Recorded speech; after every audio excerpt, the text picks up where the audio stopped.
Hello.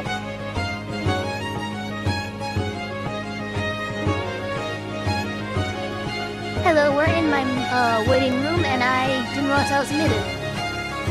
Oh, I was going to start for like another 7 minutes. See, my waiting room, well, I start still at 11, but like my waiting room is at 10 minutes. Like I'll start my waiting room 10 minutes before stream starts, and then I'm actually starting in the actual chatting room by 11. Gotcha. By the way, I don't know if you saw it, but in the other server I posted that I reopened Power World server, if anybody wants to play on it. Oh, a Power World server. I haven't gotten that game yet. I'm worried I'm gonna get addicted.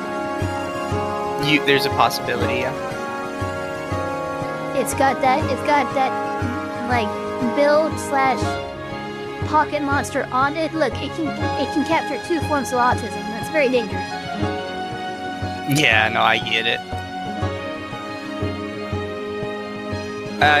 I got really back into it when they added fishing.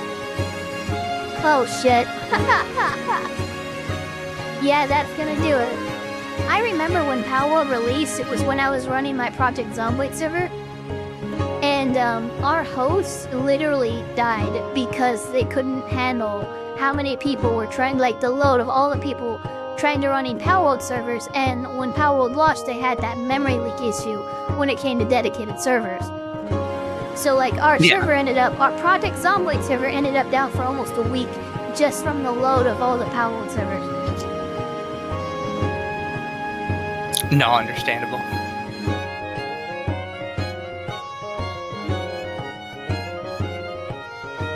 My chat is calling on the sets as runaways, and also Drunken Mood is saying there is a non-zero chance that yes, I will be addicted.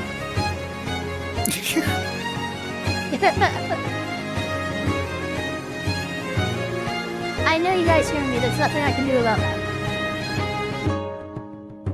The last time I tried, it didn't work at all. Which, like, annoyed me because I set up the OBS audio source and everything. It just hates you. It does, it hates me, chat.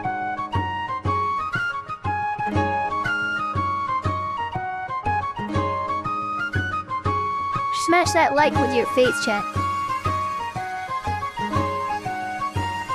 But yeah, if you ever get it, I have the server opened up, and it's free to friends and friends of friends. Okay. But it's only like 10 people, so like don't just pass it out to servers. Right now I heard Project Zomboid Unstable actually has an MP version, but it's no mod support. Because they're just doing stress testing there now. So as soon as they allow mod support, it's all over for our server. And by all over, I mean it's starting.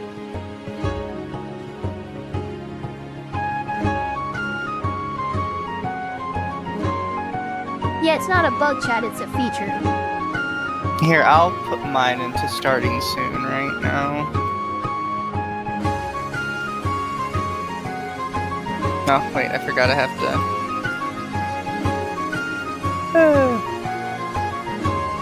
I forgot to actually change the titles and everything. What does tofu and I still have to come up with titles for my version. What? What does tofu So I just do and dildos Lawtism have with the in common? lolly, The and then fuck? later I I don't know. will They're both meat change the substitutes. title of what we watched. I'm out.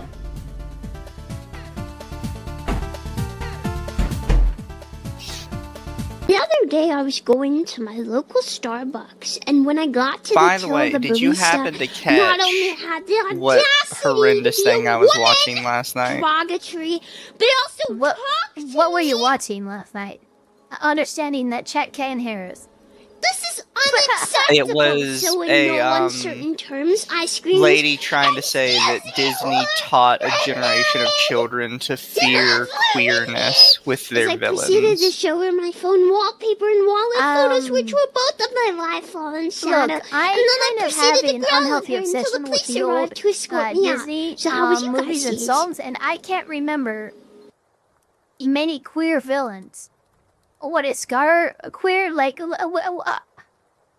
Yeah, so would you like to know her examples of queer Yeah, villains? what's the examples? What's the examples, please? So Scar was her big one. Because he Scar, was Scar was her big one. Scar. She also mentioned Did she not? Jafar. Hold on, real quick. Did she not realize that there is an entire reprise of an earlier song in Lion King that is basically Scar trying to get into Nola's pants? Yes. Well, no, because she also said Jafar was one. She said from Pocahontas, Governor John Radcliffe was one. Because he was kind very of floopy, but because he I was wouldn't call him vain queer. and really liked, jewelry and shit. So that's the definition of queer now. You like diamonds, you're queer. Okay. Pretty much, yeah. Yeah, Scar. Yeah, my chat just said. Cerberus just said. Scar is flamboyant, not queer. I would agree with that. She was really. I don't think she kept using this word, and I don't think she knew what she thought it meant. Oh, yeah, no, she had no clue. She was just kind of winging it, it seemed. Some people. Oh my god, you honestly, you love. Okay, cool. You got the DoorDasher pepper spraying food delivery. That's cool. Yeah. And you got Don't spoil more it, fucking dude. yeah. I swear to God, you love tenant landlord cases. You love them. It depends. Look, I will say quite some of the funny. more unhinged things will come from those rental cases, though. No. Oh, you're being called. No, that was my phone telling me it was time to wake up. I love it. Your wake up alarm is 11. Oh yeah, it's the wake up time. It's time to wake up. Is that just the final alarm? Like all the other alarms have gone off? No. No. You're saying you have more alarms. Gotcha. No, that's the only alarm.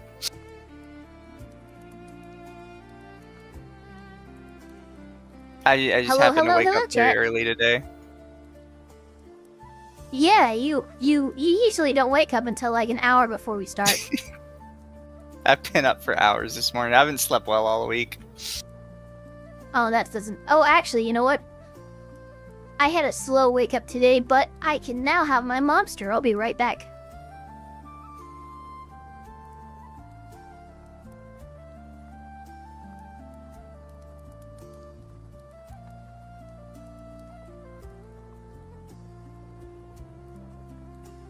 So, chat, how are you guys doing? Hope everyone is having a good one.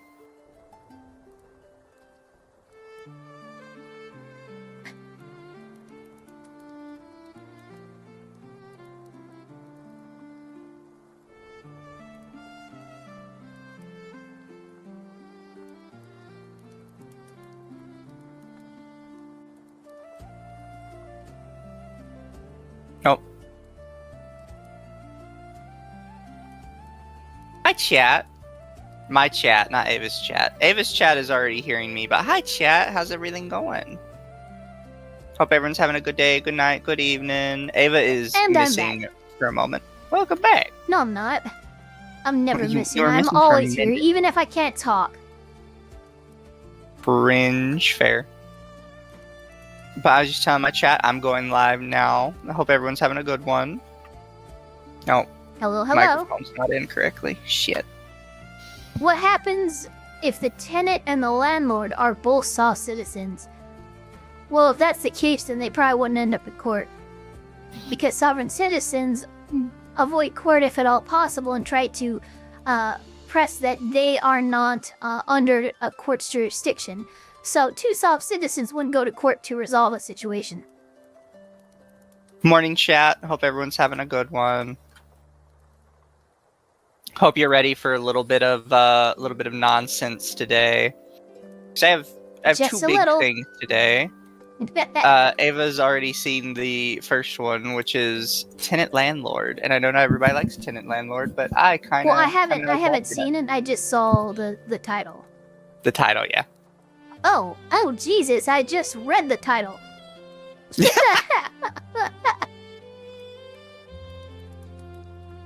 Damn, I'm not gonna lie. I imagine she gets arrested in court. I don't remember she gets arrested in court. My memory is vague. Oh yeah, we did. Okay, so my chat is asking me to tell you about yesterday. We watched a little bit of EWU body cam stuff in Midwest Safety, I think it was. One of them was this guy was on something. He ended up somehow clambering up onto the roof to avoid police, and then he got on the telephone lines in the middle of the street, just hung there, like upside down for 45 minutes. It was wild. And then there was another one that we watched that Angry Cops actually covered, and it was straight up a wine-drinking, pill-popping corporal lieutenant, or colonel lieutenant. It was like a very high-ranking military person in uniform, and they tried to do the soft citizen thing. It was really How'd they manage that? Look, they were so out of it. They had to be one of the people who were, hey, if you don't open up the door, if you don't let us conduct this traffic stop, we're going to break the window and drag you out and arrest you. And she's just she's still going and doing fucking about her fucking rights, and they're like, okay, bam, breaks the window, and she's so unresponsive to everything that's going on. It's clear that she's doped up somehow. Fair. No, there's so many times where it's like, okay, you're clearly on something. Right.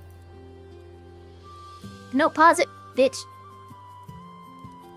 Yeah, it always sorry, just I was auto starts prepping when you click it. Yeah. Kind of annoying, but okay, let's see here. It's still better than I managed to other get it things. fast enough. Yeah, no, the Discord streaming thing and then me randomly disconnecting and stuff like that. That was not ideal. Yeah, watch together is just better overall. Oh, right. But yes, chat, we will. I guess we'll get right into it. Let me pull Right up the into watch the together. news. No, wrong thing. Ha! It's supposed to. What? He's almost got it, chat.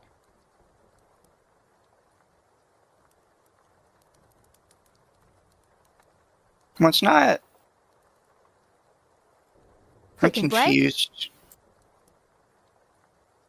It's not. Ridge- It's not even giving me the option for the right window. There we go.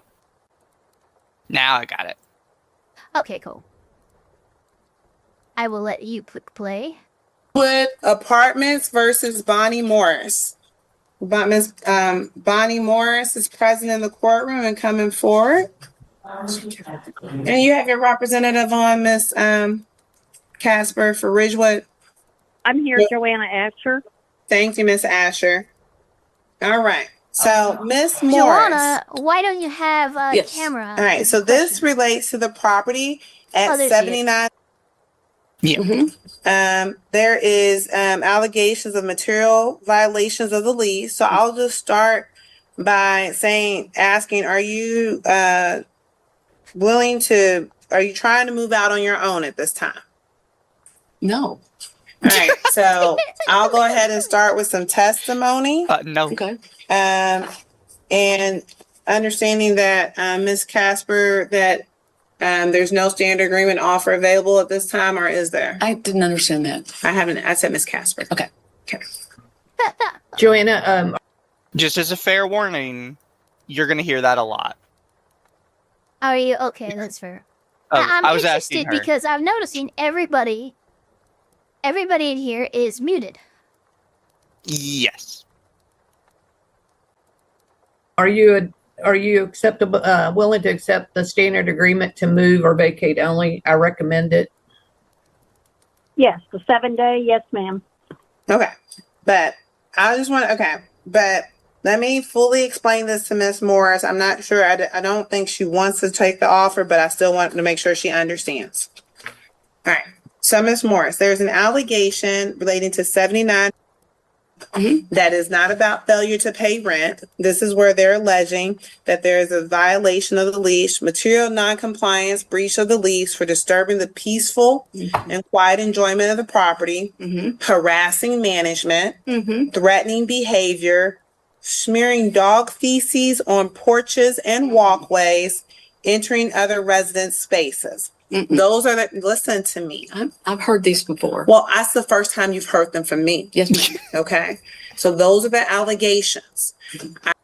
This is something that gets me, and Wow. this is something that happened in a lot of the court cases I watched this last week, of just people that are like, no, judge, I've heard this before. And the judge is like, Yeah, I it don't doesn't care that you've matter. heard Yeah, it I have before. to say this for the record, motherfucker. Yeah, and they're like, You're I don't gonna hear care it if again, you've and you're heard gonna it hear it before. from me. I don't know what to tell you. And they just like try and fight with them over it. It's like, just, it's the judge. Why are you trying to tank your case? I You don't just got in understand why here. anybody feels that they can just interrupt the judge or interject or like try and say, like, there's a whole process for even talking to the judge.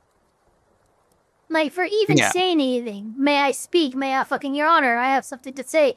Or better yet, wait for the judge to finish saying what they're saying, because they'll look at you and they'll tell you when it's time to speak. And what gets me more with the ones I've been watching recently is it's not just that they'll interrupt the judge once. It's they'll continuously do it after the judge has already reprimanded them the first time. And that ends up becoming an issue for me and a criticism to me of the judge. Too many judges are too worried about their behavior or their hard-handedness ending up being the reason for appeal. Look, the fact of the matter is you're going to be appealed on everything, whether it's a rational decision or not, it's fine. But honestly, you should not let somebody control your courtroom by continuously and repeatedly interrupting you, even though you have warned them to stop. Like, after 2 or 3 warnings, I'm sorry, now I'm looking at contempt, now I'm looking at other things. Now I'm looking at using the law to punish you, because clearly just speaking you like a person isn't working. Yeah. Interrupting the judge and other things to get a contempt charge. Great book name.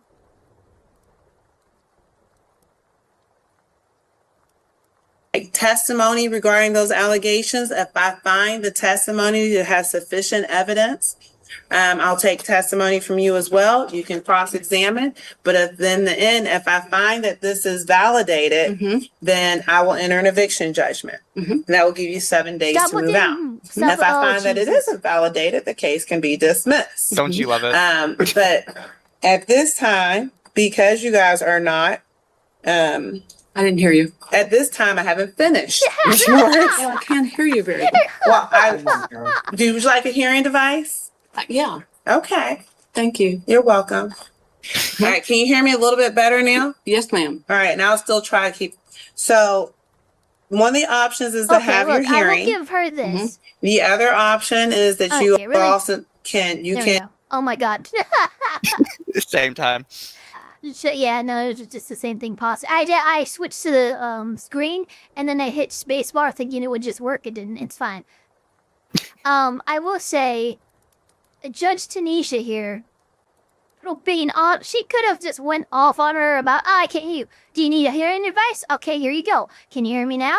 Okay, going from, look, at this point from here, any more I didn't hear you, honestly, should be looked at as just like them being malicious. They stated the problem. You actually facilitated for them a hearing device. Any more I didn't hear that, I swear I'm gonna get mad. and agree to move out on your own, since this relationship may have soiled, but that's probably not the right word. It is. But and My therefore chat you just said, can Greg, move put away your on phone. Greg is listening to. Oh wait, no, to a it's new not. location.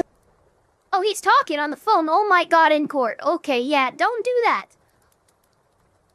Look, the judge probably doesn't notice it yet, but like, no, even on Zoom court, you shouldn't be doing that. Yeah. The case can be dismissed with no eviction judgment, but that option does only give you 1 week to move Oh, we're in out. court. Hold on. By November 24th at we 11 go. a.m.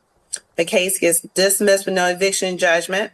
But if they're waiving the right to have the hearing, you would waive the right to assert any of your defenses, your right to trial, and your right to appeal if you accept a standard agreement to move out only. So I just want you to understand all your options on the table. So knowing their options today, what would you like to do? Have your hearing today or accept a standard agreement to move? Well, I have lots of documentation and many photos of what has happened to me while I've been there. This is going to be strictly about these allegations only. Because Thank that you. is why Okay, they're I'm loving asserting this, Judge. a material lease violation. I will keep it narrow to what they are asserting as an alleged breach. Here, let me check and make sure. Yep, still up on my end. Sometimes it crashes on my end, chat, and I don't even notice. But don't worry, chat. This video will get very interesting. I mean, it's already kind of interesting, but it's gonna get very interesting. Because this old lady does not know when to stop. Then again, a lot of people that represent themselves really don't seem to know when to stop. Not Lawtism without an Ava technical issue.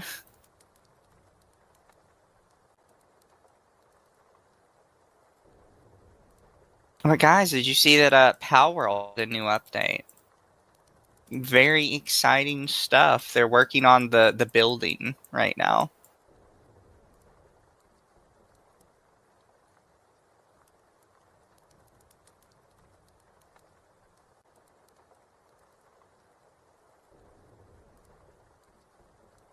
Not too much else going on, though. I know Arc Raiders had an update. So that's fun. Also, I don't know if you guys saw this, but people did some reading, some finagling. And they have discovered that Arc Raiders has aggression-based matchmaking. So more aggressive what? players... What? Hi. Oh, okay. Sorry, I just got back. No, welcome back. I was just talking about some of the stuff that's been updated recently. So, you know, we have something to talk about with chat while you're gone. Gotcha. Me try But to it came join out here. that Arc Raiders has what people are calling aggression-based matchmaking. And basically, if you are a player that shoots on sight other players, you get put into lobbies with other players that do that. And if you historically don't really attack people, you'll get put into lobbies with other people that don't really attack people. I actually kind of love that. That's a very good matchmaking system. Yeah, and it's why, because it was confusing people, because the community was sort of split, where it had people that are like, no, the game's an absolute hellhole. I get into a match and I'm just constantly being attacked. And then other people are like, no, I get into a match and everybody's super friendly and nice and nothing bad ever happens. Yeah, you just have to get into the algorithm and then the matchmaking will send you into your preferred playstyle, basically. Yeah. That's pretty cool, honestly. I've been looking at Arc Raiders really hard, more so than I was. I almost bought Helldivers 2, ended up not doing it. I might actually give Arc Raiders a try. Yeah, everybody seems to be giving it a shot. I know Akko has it now, Lumi has it, Temp has it. Yeah, I noticed Does this a lot type of you of guys player have picked it up. splitting thing work, though? I mean, so far it seems to work. I think now that people know it exists, though, there may be some growing pains with people smurfing themselves down into no-kill lobbies just to start killing a bunch of people. Just to start slaughtering. Yeah, but so far from what they've kind of picked up on is it's very easy to get kicked out of no-kill lobbies. It's very difficult to get back into them. Yeah, good. Yeah, because I could totally see, someone just being a dick like that. Yeah. The guy that did the test on, he did 250 hours on 2 completely separate accounts. The estimate he ended up coming up with was it takes about 2 rounds of literally shooting anybody at all, and you get put into kill lobbies. But it takes like 10 or more games of not shooting anyone ever in order to get out of it. Yeah, good. So I'm not I even mean, sure the smurfing would be mean, worth it's it. definitely a unique and interesting matchmaking system. I can't say I've ever heard of one like that before. Yeah, I think it works pretty good, specifically for extraction shooter that has like PvE elements. Because that was Yeah. my big Well, concern that's when the playing big it. thing. It's It's like, I like don't really... you either choose PvP or PvE, right? But they're like, no, Yeah. it's PvP is always on. But you know, if you choose not to be an asshole, we'll put you with other people who aren't assholes.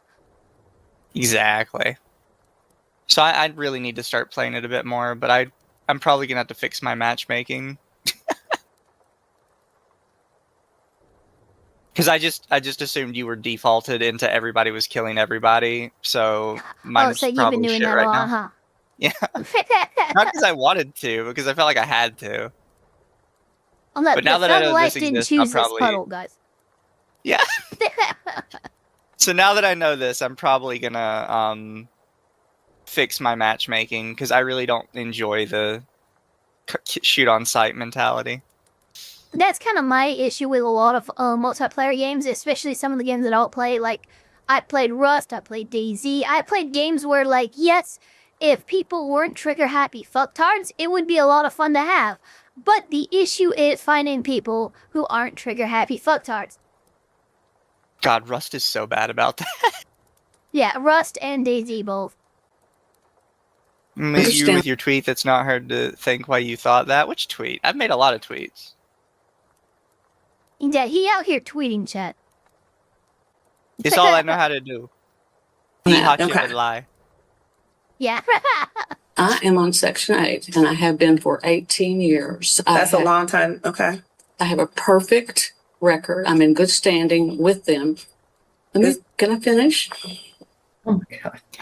Oh, Yes. no. And I've never been late on anything in my life. And they're not saying you're late.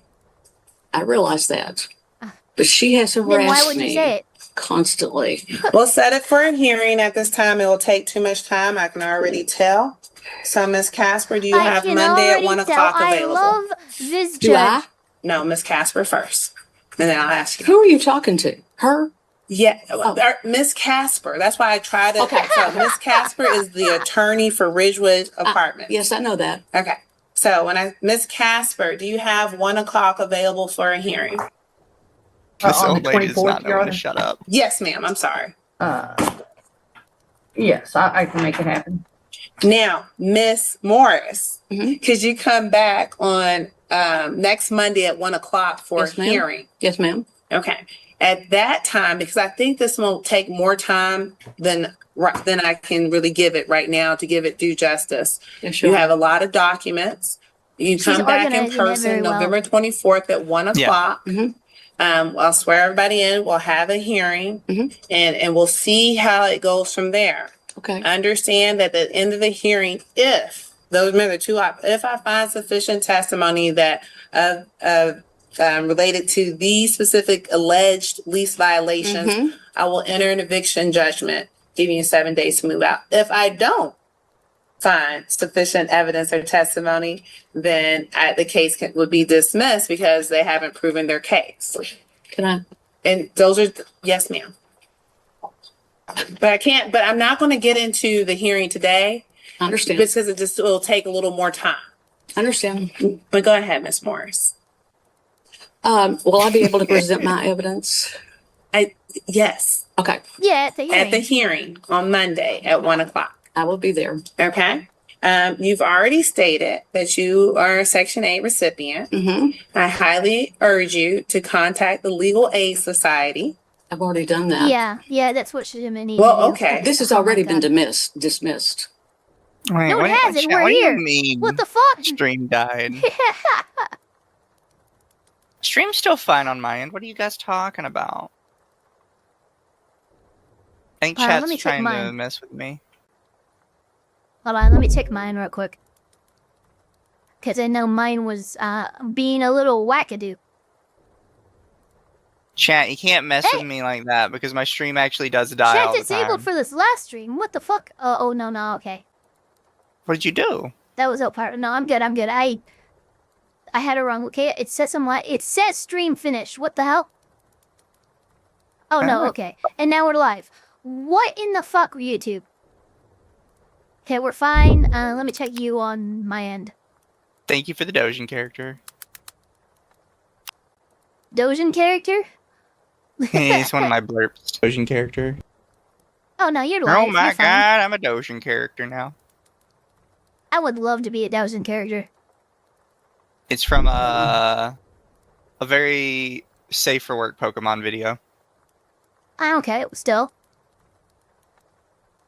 Okay, yeah, Quote no, unquote you're safe good. for work. You are good. Dismissed. Oh yeah, It that's what I doesn't. thought. Every new case deserves new attention. Right. Well, it was And if I'm telling you now, also, I find it interesting that Legal Aid Society is not assisting you for I don't know the reasons. It could be lots of reasons, and I'm not going to speculate, okay? yes, ma'am. But let's just be ready on Monday to present your evidence. Okay. And then I'll hear their evidence, Mhm. and then it will be for me to decide. Okay. That's all. Monday at 1:00. I'll be here. Thank you. Earphones. Earphone. They Oh don't my work god, my once you start DM leaving. and a player Thank in my you. D&D session are in chat. Yeah. Okay. Go. Will you hand me my screen box?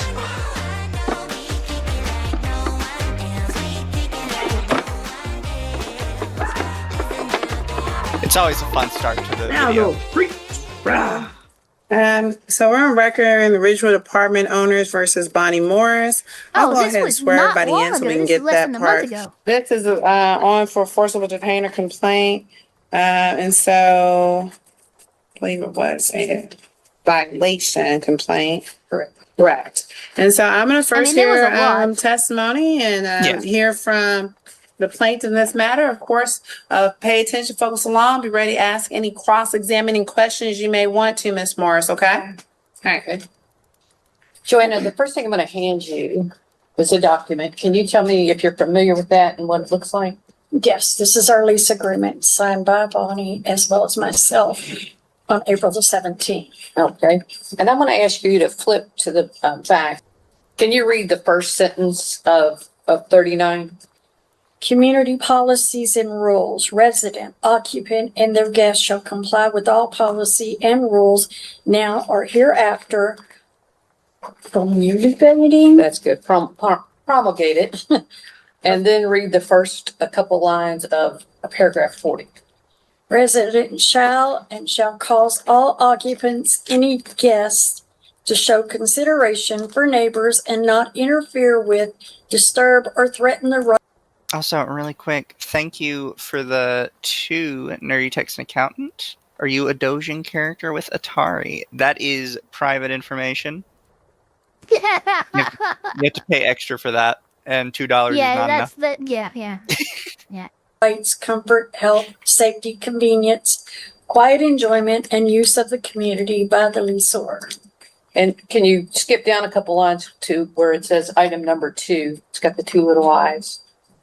Not engage in abusive, threatening, or harassing conduct toward leaseor or its employees, agents, or representatives. Okay. And this is the lease you guys use in your standard course of business that you have residents Correct. sign on a regular basis. Your Honor, I'd like to enter that as our Exhibit A if we can. Any objection? It's a lease agreement. No. Okay. Thank you. I just want to be fully informed. Okay, thank Okay. you so much. The next packet I'm going to hand you, can you explain to the court what these were? Are these are photographs? Yes, these are photographs I've taken. For those wondering, that's audio feedback. The microphones in most courtrooms are pretty bad, so we're just gonna have to deal with it. Some of my chat are noticing the whistling. Where Bonnie Yeah, has that's just the hung thing. dog waste on my office door. Okay. Let's. Do you remember when you took those, or just it was over a course of It's a day? yes, there's at least 9 of these, but there was other photos At that I least didn't, 9? What the take or fuck? whatever, but if I leave my office door Don't worry, open, Ava. she It's gonna get throws so them. much better. Okay. She got So, Amber Hearded. these are pictures you took. You took them with your phone. I did. Okay. And with that, Your Honor, I'd like to enter these as Exhibit B. They're just various photos. A series of photos being proffered as Exhibit B. How many? I just want you guys to know, chat. I genuinely believe you're gonna love like this old woman's explanation for everything. I about she died has laughing. one. Yeah, she has a very good explanation. What? Okay, look. Here's like a few things immediately. And again, I know she's going pro se. She's defending herself pro se. She's probably not going to think of any of these things, right? But one, the terms of the lease agreement, being like contributing to the peace and well-being and and not being disruptive to residents and stuff like that. You need to define what disruptive is and stuff like that. First of all, second of all, I am very sorry that you have poop smeared all over your door, but how can you be so sure that it was me who've done these violations? Thank you, Artemis, That for would the be- 5. Has Ava received her breeding collar yet? Andrew said breeding elves was a government mandate now. I have not. I guess Andrew will send it to you in the mail. Yeah, I guess so. I didn't know he was Good luck. any government official for that. He's just I mean, handing he's out just breeding reporting on the visas, huh? government mandates. Yeah, you're right. Thank you for the wow. How many? And again, is that her? So you'll review. Is that do you have a courtesy copy for her? Okay. All right. So that's the. Any objection, Miss Morris? Yes. I guess not. Okay. So All right. entered. But again, we'll follow along with these. This That is was, collective I guess not, Exhibit but like B. she Yes. said it like, I know I'm fucked. Like straight up. Joanne, what the first picture? Can you tell us what that purports to be? She had actually left me a letter attached to one of the dog wastes. As long as Joe and Faith continue to leave their dog poop displayed on their door stoop, I will continue to bring it to you. Okay. I think it was dated 9/18. Wait a minute. She left them a note saying it was her, and she's like, "It's me, and this is why I'm doing this." Okay, so a bold strategy, Cotton. Let's see if it plays off her. 18. All right. And so obviously this tenant has an issue. We just kind of frame it quickly for the court. What's the nature of the problem? Where's the dog waste coming from? How's it getting from wherever it's being? Initially, she was arguing with the residents that are catacornered to her. They actually ended up picking up dog waste. I believe Bonnie has been taking it out of the urn that's on their porch. So what's their position? So the dog Why do uses they the have an bathroom, urn they of pick it dog up. What do poop? they do with it? Do you guys put have it a in proper disposal system? Like, clearly you allow pets, right? But you're telling me that another one of your tenants keeps their dog poop in an urn that this other tenant is accessing. What is happening? I know, right? We're only on the top of the hill right now. Like, holy shit. No, we've just started climbing the hill. We are nowhere near the plateau. On their patio. No. You'll have the full opportunity Okay. to cross-examine. But Understand. but remember, just don't interrupt us. You might want to write your notes down on where you want to cross-examine. Thank you. Okay. So if you flip through But she's your so nice. packet there of the pictures, so is it your testimony that each one of these bags has been taken by the tenant off of the neighbor's patio Patio, yes. and moved around and put on? Yes. Okay. Right. All right. That's all the questions I have for those documents. I've had chatters who had us on the background, and that claim, especially with the poop urn, they're like, I had to stop playing my game because this baffles me. Yeah, it throws you off when you hear it and you're like, you're doing Yeah, what? no, like, look, the fact that she's, in any position where she can just obtain dog poop is weird enough, but you telling me that it's from your other tenant's urn where they keep all their dog poop is fucking wild. This next And group, you I'm hear it going and to it's just lay like, it what? aside in case Bonnie has Yeah. questions. Do you recognize this letter and the documents behind it that I'm showing? Yes, Okay, what is the first document? it's a 14-day notice, lease violation. And what date did you send that? This one is June 25th. Okay, and and what are the other things Okay, that so are behind it's the been letter? like, this violation happened 6 months ago, and they pretty much wanted her out then. Gave Yeah. her a 2-week notice to vacate, citing, violations of the lease agreement. But that means that she's been fighting this for 6 months. It is kind of amazing to me how a tenant who is quite literally, like, blatantly in the wrong, right, can just hold on and stay in the house for months, if not sometimes years, at a time with the freaking landlord actively trying to remove them from the premises. Yeah. Like, she's just sat here and been like, I'm not leaving. Yeah, And they have to it's deal with it the whole time. It's insane. I mean, at least she's still paying rent, right? Because she is still paying rent. None of this has anything to do with unpaid rent. And again, trust me, as part of the hearing, they would tack it on if, like, at the notice of vacate, she stopped paying rent, right?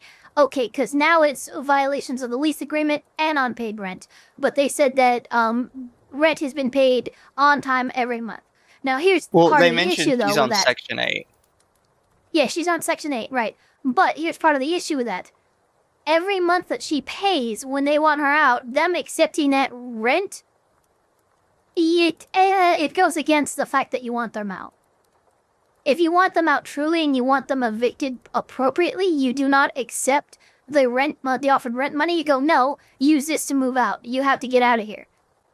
Because the second that paying for 30 days, guess what? Regardless of you wanting me out in 14 days, I just paid you for 30 again and again and again for 6 months. Clearly, you don't want me out that badly. Yeah. But She's got various lease violations, dated all the way from 5/30 all the way up to. Okay, all the and way these in were May. made in the regular course of business. This is just part of what you do. Yes, they're all done by me. Okay. And with that, Your Honor, I'd like to submit these documents. Any objection to these notices? Ms. Morris, any objection to these notices? The landlords aren't allowed to. Okay, so this is a good question from my chat. Cerberus just asked, what if the landlords cut off utilities? Title I utilities can't be cut off. That's electricity and water, unless you don't pay them. But if you are trying to get a tenant out, you can't just cut off their water and their utilities. That's considered a violation. We can get into the substance of them. I'm not, when you cross them, but do you have an objection to them being tendered as evidence? That's all. Well, can't she do what she wants? Who? Joanna. Miss Asher is she's testifying about them. Okay. So she can testify about them, but technically I should ask if you have any objection to the entry of the letters as evidence. Again, I don't know what you're saying. okay. So this is the thing. They're being offered as evidence. From her. Okay. Her attorney has proffered them as evidence that they will use for their case. Okay. And so as long as, and it's simple, I don't expect you to have an objection. They've been offered properly. It is weird that the advocacy group that's supposed to help represent Section 8 tenants is refusing to represent her in this manner. Yes. And it's very, because this would make her not having a representative is just going to go so much slower. I don't expect her to know what the judge is saying, because you need to know the law to know what's being said. Exactly. Okay. Thank you so much. All right. So this is collected Exhibit C. Okay. This is the 14-day letter that's in front of you. What does I guess that's the third paragraph. What does it say? Harassing conduct conduct toward management, verbal attacks, threatening behavior, refusing to leave the office when asked, harassing other residents, smearing dog feces on porches and walkways, and entering other residents' lease space uninvited. Would that entering the lease space uninvited, would that include the neighbor's patio area? Yes. Okay. Have the police ever been called regarding these incidents? Yes. And what was the result of that? Just a good conversation. They usually try to calm Bonnie down and have Was her. she ever arrested? Yes. Your Honor, can I ask the court Sorry, a question? Dr. Guth, that you're having Sure. issues. Can you take judicial notice of CourtNet, like of arrests, Uh-oh. citations that have been filed? What in the world? I can or, There we go. or will I? But if you wanted to tender that in a document that you've already printed out the court net and she knows specifically about it. Well, she can, I think, yes, I have it printed out. But do you want to look at it? No, I just think if you're asking her questions, then I'll go from there whether or not. But I don't think She's I want listed as a victim. She's listed as a victim one in the police report. Correct. So I thought I could ask her questions about it, but I think that, and again, and for purposes of whether or not I need to use that, I mean, I could take judicial notice that there is a criminal activity pending. Okay. It'll be the same questioning that you would probably ask her about it. I understand that just might bolster the veracity of her testimony. Yes, ma'am. But I'll handle that. But I think I understand. I would not question that if you have, as an officer of the court, if you have the printout of a court net relates to the citation that you're going to get testimony from your representative about. if All you right. wanted to copy out, And you can have it. I think, thank you. Okay. So what I wanted to question you about, Joanne, was the night that she was arrested. Just briefly say what happened. So the arrest and police involvement is very important here because a lot of their claims, while obviously they can be lease violations, there needs to be a lot obtained by the landlords to prove that, you know, this old lady was using abusive language, was smearing poop on the walls, was doing these things. The fact that you have a police report and an arrest record in the affirmative of these actions being taken, you no longer have to necessarily prove that this lady was doing this in order to actually cite for, you know, lease violation. Yeah, and like this whole thing is wild, by the way. It's I'm still like,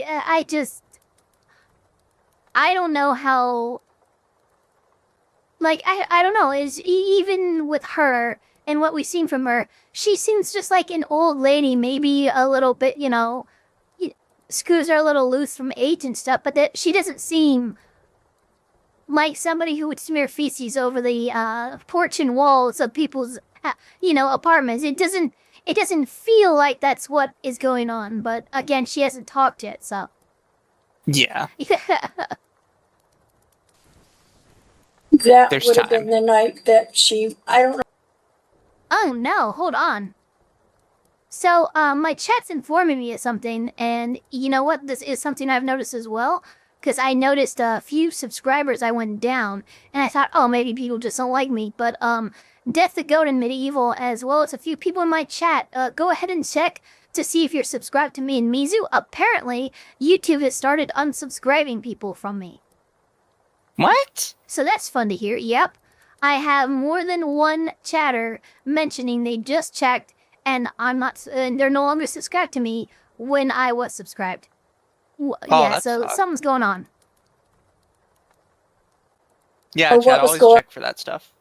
Yeah, I know it happens every once in a while, and, you know, whatever reason it happens, whatever, but you guys got it. On in the community, she was in an argument, and You live on property, is I that do, correct? yes, Okay. I'm right next door to my office. The police were called, and like I said, they thought they had her calmed down inside of her apartment, but she came back out, and she came to my door and was banging on my door. I called my maintenance tech that also lives on the property, and he came out. I don't know if Bonnie realized that the policeman was still there. And when she walked over to talk to Chad, my maintenance tech, she shoved him. And that's the night she got Oh. arrested. Mhm. Yeah, because she'd be arrested In for this battery. report I'm looking at, it says that she, and this is in quotations, I'm going to punch your teeth in. Is that She didn't say that to me. She said that to another resident. okay? And it's also in quotations that she was going to shove poop down your throat. Is that, Yes. pardon? Yo, what in the Can, fuck? can we clarify who she said what to and what she heard? Yeah, The first, let's- Thank you, first I'm so was sorry. victim identified as victim number 4, Jennifer Luby. I'm assuming is a resident. Correct. So that was the punch you in the teeth comment. Correct. And then the other one looks like it was off to victim number 2, who is identified as Joseph Rock. Correct. Okay, thank you for clarity of the court. Just want to follow along with the testimony. Was there any physical altercation? Did she throw anything, or did anybody get hit or shoved? To my knowledge, she's Thank you hit for being 2 subbed other for 4 residents months, on the Bandit. property. What do you know? Tell me congrats. what you know about that. Joe, she slapped. He's the one that she argues with about the dog waste. Is that Artemis Joe for that's two referred says to plot in that? twist. It was her poop. She was slapped yeah. him, and then Jennifer, she got into it with her because Jennifer records her, and she slapped her. How many times would you estimate, if you can, would you estimate that the police have been called for this one resident? Some of the folks, and I don't always see it because I'm in the front, they're in the back, but some of my residents have told me it's been like 28 times. And she moved in April? She did. April of what year? Wow, that's pretty April of bad. what year? Oh, I'm sorry, 2025. Thank you. I think that's all the questions I have, Your Honor. All right, so Ms. Morris, this is your opportunity to cross-examine Ms. Asher. I can ask her questions? Yep, yeah, you ask it in a Thank way you for that you're becoming a trying to house get, call, you want to get your R13 evidence Cerberus. out, your testimonial evidence from Is that Ms. what you call Morris them? relating to these allegations that you've had these lease Yeah, so, violations, and that's why they're trying to. I have tiers, and they're based off of Skyrim. The first tier is Okay. House Carl, the second tier is Thane, and the third tier is Jarl. Oh, fair. I understand. Okay. I haven't I'm hit sworn to carry your anybody burden. or shoved anybody. So, and again, it's like you want to ask her I love her. in the form of a question. And I will give you an opportunity at the end to kind of give your own testimony Okay. and kind of like summary. Okay. Okay. So if you have any questions, this is They're when you gonna- ask Miss Asher Okay. in Yeah, the you're form on of a prompt. question. Did you know about the incident on July 24th, which was when I cut the stuff down and Joe threw it all back on my porch? Did you know about that? I told you about it. I'm sure. Yeah, it was, you cut some weeds down or something. Yeah. Okay. And I went inside to change my shoes and I came back out How you and there's a testifying? sidewalk Okay, well, that runs between his building and my building. He was sitting at the end of the sidewalk with his phone propped up on his steering wheel. I walked down there and I asked him if he had thrown the stuff onto my apartment. He jerked the door open. He came out and I was walking backwards and he kept saying, "Hit me, hit me, hit me." I did not hit him. I reached over with my index finger and I touched him on the nose and I went back to my apartment. You have a question for her related So to you hit that him. rendition? Yeah, Did you know about that? Yes. This judge is a peach. She has not been beaten down by years of retardation. For her to Yeah. listen to that whole testimony, go. So, do you have anything in that in a form of a question? Like honestly, God tier judging. Now, I'm not joking. Like look. There'll be a point where I imagine I'm like, okay, she's being too lenient now. But right now, she's honestly being a gem. Yeah. Yeah, contact but is contact, chat. This is a wild Hit one. me, and then you um, booped his nose. Whether or not it's a silly hit or not, it's still technically a hit.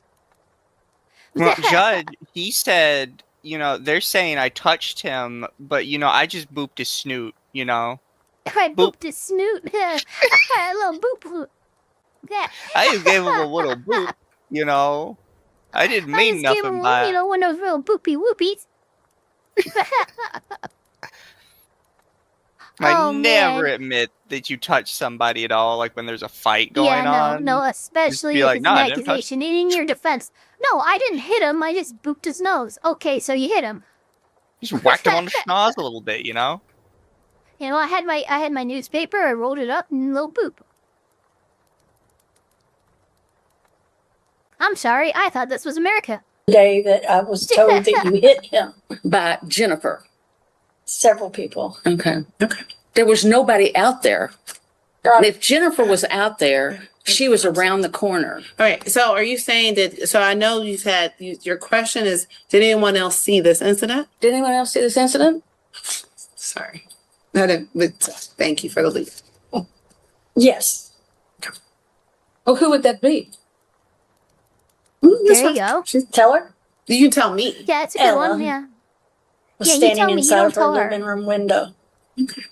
Who was? She said Ella. Who? A lady named Ella.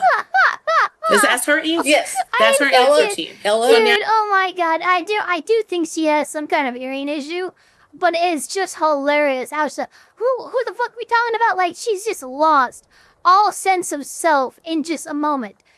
Where am I? Whose kidneys are these? You can ask her an additional question. Okay. Or you can, yeah. Mm-hmm. Has Ella been to you and complained about me? Yes. Over what? You were on her patio one night banging on door to window. She actually recorded you demanding, it was late at night, demanding that she give you your things back. Right. That did happen. Yes. Okay. Okay. Yeah, that happened. This is so So- fucking wild. I want to know what this vandalism charge is. Vandalism. Oh my god. I've that looked it act- up, and vandalism is when you destroy property. What have I destroyed? That's not. Who said anything well, about vandalism? Right. It's in there. Yes, she It's in she there. did No, my it's door. in there. I have a photo of it where she bam, bam, bam, and it's got a dent or my painting. Yes. Okay, so that's part of it. Okay, But I do think she's off. She knocked on my door and chipped the paint. That's vandalism. Not really. Look, You're you have stretching that more one a than bit. enough here. Yeah. You have more than enough to get her evicted. You don't need to go stretching the truth. Yeah. She banged on my door and it chipped my paint. Well, fuck off. Repaint it. I don't know. There's no actual damage to the fucking property. Come on. Even then, a lot of times courts will be like, okay, well, we want you to, give us some testimony that she knocked in a specific way that you would not expect somebody to knock on your door. Not just that she and knocked honestly, on the door. if but you're that you making did an something accusation of specific. vandalism, it's very easy to take a picture of the vandalized property. But as far as I'm aware, you didn't take any pictures of the damage of your door. You had enough with the smeared dog feces and the other things. That's kind of my thing. Is like, look, you don't have to gild the lily. If you have a win, take the W. Yeah. Also testified It's earlier a about fucking some. door. How much are you realistically it's- going to get out of that? Yeah, oh my god, that was 15 cents in paint. Some other things that relate to also the allegations as they're enumerated on the lease. I've been arrested twice. Okay, so this is the other thing. Don't say that in court. As you're I've been asking arrested questions, twice. you have a right to remain silent as to any allegations related to criminal activity and to protect yourself on that. And again, also, oh my god, is the so Jesus Christ. The judge is literally reminding this person of their rights because they are so unaware of them. Yeah. Like, hey, you have a Fifth Amendment right not to incriminate yourself during testimony. You know that, right? This is This is a civil eviction procedure. Yeah, And you don't just have to admitted tell to me you crime. committed This is crimes. this is not going well for you. Testimony that you want to give. Again, we're going to ask that in summary related to the violations in the lease. And so again, just be cognizant of your admissions on the record. I'm not sure I understand what you're saying. I think I've said it kind of clearly for the record. Oh man, oh man, oh man. I love it. She's like, look, I've tried to say it as best I can. I love as the graphic, by the way. judge. The bailiff is. It looks like the bailiff is literally saying this, and I swear to God, he's thinking it. Look, all I'm saying is, maybe for this court, and in general court, it's Kentucky, okay. But in general, especially for these kind of litigants, I would almost have a graphic or a printout on like how a trial or a hearing is going to go, and show them like, you are here. This is a process, and this is when you get to tell me your story, you know? Because a lot of these people, they just don't understand, you know, there's a process, and in order to do this and you just want to get immediately to testifying, you have to wait for that. Exactly. I have the right to remain silent, but I do not have the ability. Yeah. Again, just doing my due diligence, that this is evictions court. So we're only here about possession of the property and whether or not they meet the grounds for the violations that they allege. They did open the door to some criminal activity complaint. You can ask questions kind of in the purview of what they've already put on the record, but I do not need to hear about, you know, other possible criminal activity that won't be relevant. It's gonna and I just want you to understand that you do not. The judge is quite literally warning her, hey, when you tell me that you've been arrested multiple times for this civil action, I'm going to kind of naturally gravitate towards the side of the landlord in this case.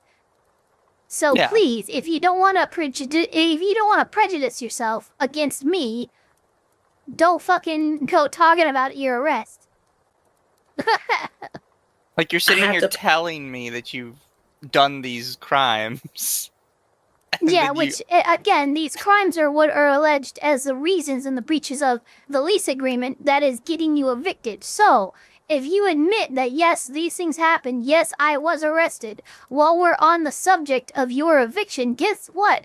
Guess who I'm siding with? Like, come on. What do you want me to do when you look me in the face and like, yeah, I did it? Put that into the record. As opposed to, because this is there's a term that comes to mind. C.R. Bruce Rivers coined it. Stop self-snitching people. Criminal court action, and I want to save you from potentially any incrimination. I've been assaulted twice on the property. So you can ask again. They are now bringing a case against you. Did you know that Joe pushed me down onto the concrete? Irrelevant. For purposes of the objection is that it isn't relevant to the reasons they have gave that they are basing the eviction on.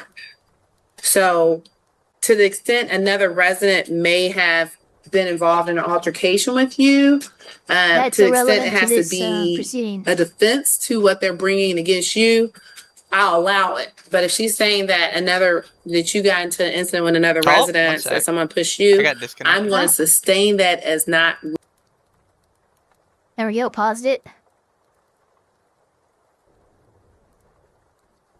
Yeah, YouTube and Discord and shit, it's not liking us right now. Yeah. I'm refreshing it. It's, I'm very confused. Give it a bit. One sec, chat. I'm gonna close the window. Because I might have to fully re-enter the room. There we go. Pull the window back up. Yep, we're good. Alright, I'll let you resume. Got you. Relevant to this particular case. What about the man that came out of your apartment and beat me up? Didn't happen. Okay, well, That's her answer. thank you. I have Now this, I'm sorry, what? Who Shit, is what about this the man that came out of your department? The man, yeah, I love that there's just like an unnamed man that just comes out of apartments to beat people up. That never happened. Also, I love this guy. He said he has to be related to somebody, but he's so interested. Like, I've been watching him so engrossed. Like, he's watching them, he's watching them. He's like, man, this is just good shit. His cinema. I have photographs. you'll have to make sure that I you're have ready to link photograph. them to whether or not that survives. That's going to be enough to say the allegations they have brought about what they allege you have done. Mm-hmm. They meaning her, or what the neighbors have done? Yeah. No. So this case is the apartment complex, or like the apartment complex versus you in an eviction case. I understand. So that. they have to prove to the court that you have violated the They you have allegedly prove to the court that you've done the things that you've admitted to in court. They kind of have a slam dunk here. Yeah. Violated. But they have to prove. The judge is just sitting here trying to explain to her, like, look, I She's trying understand so that hard. you think you have all these claims against all these other people. The people sitting in front of me right now are not all those other people. Well, she's So she's doing like the classic what about it? It's like, well, I saw Donnie take a cookie from the cookie jar, which is why it should be fine that I took a cookie from the cookie jar. That's what she's doing, not understanding that that's not how the law works. Yeah, and the judge is sitting here like, well, this person isn't Donnie. Yeah, this person isn't Donnie, and whether or not Donnie came out and pushed you on the ground is completely irrelevant to the fact that you smeared feces on everybody's shit and they're being evicted right now. Like, that's kind of like placed in line with the facts of the case, you know? You can bring your own cause of action against these people who have harmed you so. But right now, we're on the subject of your eviction. It's just fucking wild that she left them a note that said, yeah, I did it. Yeah, I did it, and this is why. And I'll do it again. And it's literally like if they yeah, I did it, and it's like they just give them a letter, but it's the goofy, I'll fucking do it again, and it's signed. Yeah. According to the sections that they have presented to the court, that your alleged behavior is in violation, and that because they've given you certain notices and opportunity, sounds fine. That you continue to act accordingly. And then based on that, and based on any questions you say that negate that or refute that or say these allegations. What was the word you used? Rebuke or rebuke? Refute. That you refute. Okay, because Jennifer used the word rebut. Rebut is another way. But basically you're gonna say, I deny these allegations based on XYZ. And I need proof. And that could be either your testimony, you have proof, because in the end, I'm the judge that's gonna weigh both of your evidence, whether it's by testimony or by documentation, or in a blend. Well, the night that the man beat me up, EMS came and so did the police, and they took pictures. So I'm sorry. Objection. So the objection is that is not relevant. Listen, Ms. Morris, and I do. I think you've heard. We all try to give leeway when we sit here, but it's not relevant to the line of questioning that Ms. Casper, the attorney, has already elicited from Ms. Asher. So when she objects that it's not relevant to what they need to prove in an eviction case, I agree with her, and so I sustain that and say that you'll need to move on from this alleged incident where you may have been assaulted, but it's just not. Right. And I'm not here to question the question of veracity of whether or not you were assaulted. Okay. Because those will also be potential criminal activity. But that's not what they're saying is the reason why they're asking the court to evict you. What is the reason for my eviction? That's a question to Ms. Asher. She may be able to give you another summary of it. So is that your question to Ms. Asher at this time? Yes, I guess. Okay. So the question on the floor is to Ms. Asher is why is Ms. Morris being evicted? The disturbing peaceful, quiet enjoyment of the property, harassing management, threatening behavior, smearing dog feces on porches and walkways, entering big other one. residents' spaces uninvited. Did you know about the 20 bags of dog poop on his patio? You can answer that. I don't think it's, I mean. I'm gonna, Yeah, here's what's funny. I can tell this judge might be a little bit new. She keeps trying to explain things to Miss Morris, but she's not explaining things differently. You could give me a subject, and I could try to explain that subject probably in 3 or 4 different ways, all with different levels of, like, education and articulation involved, right? She's pretty much articulating at the judge/lawyer level every time with her. This is clearly not working. And in light of that, when she asks a question like, do you know about the 20 pieces of dog poop on its porch, you don't get to just not answer. Either your attorney objects as to the relevance of the question, and the judge will rule on that, but if there's no objection, you have to answer the question. Exactly. First of all, when you're saying he, could you refer the court? Who is he? Pardon me? Who is he? Joe. Okay, so do you know that there is 20 bags of dog poop on Joe's patio? There was. This was early on. Okay. I picked up. Okay. Hey, do you want? Objection. You did what now? I think it's going to want objection. Technically, I do think it could be relevant because some of the testimony is But where not this in her dog. favor. She's I arguing our agree. case. You know, Ms. Casper, thank you. The court needs you to understand that when I'm already believing that you may say something that's not in your best interest. Look, all I can do is- look, the judge and the other attorney is trying to give her every fucking modicum of a hint that, hey, what you're about to say and testify to really is not in your best interest. And she just keeps going. I don't know what you would do. I need to tell you about why I slathered dog poop all over her house. I have to tell you and admit to why I'm being evicted.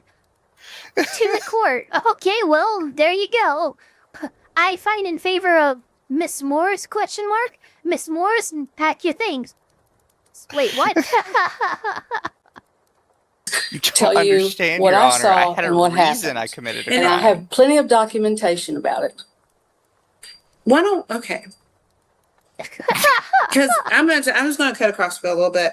If you're here to tell me that, and again, let's just say speculative, that you knew this dog poop was on somebody's porch, you went onto that porch and you're saying this is why this is in violation, then certain admissions might come out that you in fact did go on somebody else's property in violation of the lease. It stunk. In violation of the lease. And if that's one of the reasons that you're gonna give it just because you didn't like the smell. Honestly, but then I go back and I say, honestly, at this point, you need to find for the plaintiff.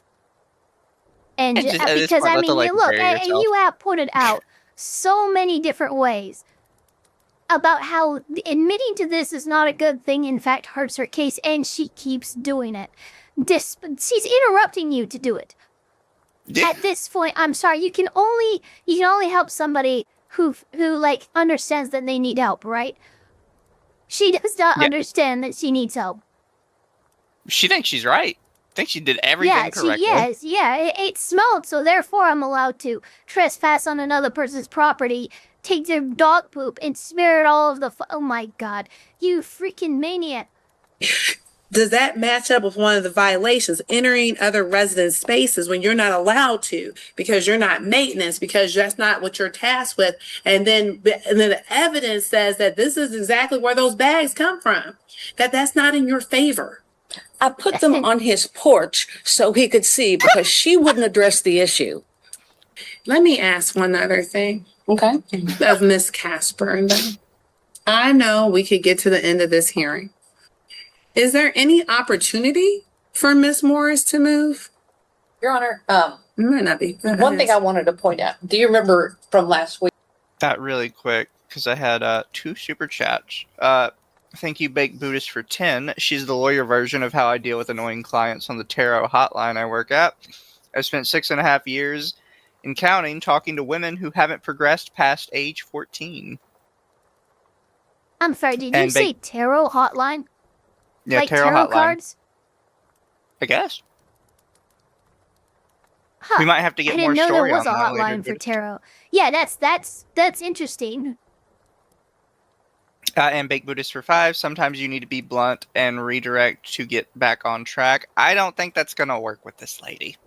No. feel like I we've mean, been they're as being blunt as about we as direct possibly as they're can. allowed to. Look, the judge is supposed to be an unbiased finder of fact, and honestly, she's doing a lot of heavy lifting for Miss Morris here that she shouldn't be doing. Yeah. And even the opposition's attorney is like, yeah, no, this is fine because she's just genuinely that stupid. Yeah. I don't think it's even going to affect us. It's not going to help her. Yeah, no, it's like, look, I'll answer the question, but it's really just kind of proving my case. It's like, yeah, it is. Like, this is a no-win situation for this old lady. And by the way, if you spent, this isn't an attack on like poor people or anything, but if you spent 15 years in Section 8 housing, perhaps it's time to pursue a different avocation. Yeah. It's kind of a long time. That's a just long little time to bit. be in Section 8 housing. A long time. You have been in Section 8 housing for a majority of your working life. Yeah, it reminds me of this one I saw the other day, which I didn't include because for the most part it's not that interesting. The most interesting part is at one point the judge asked the lady, like, well, how much do you pay on rent? And she's like, well, my rent should be 0. It's like, why should your rent be 0? Ew. Because I don't have a job. So It's like, that is the opposite of how that works. yeah, and the Hey, judge you don't is have like, a job, well, you why need to get one so you can pay rent. Yeah, it's like, well, why should it be 0 just because you don't have a job? It's like, well, how am I supposed to pay it if I don't have a job? So it's supposed to be 0. It's like, when did you lose your job? 2 months ago? But the devil's advocate just said, in 6 weeks we're going to be back here because she smeared the words not guilty on the courthouse doors in dog biscuits.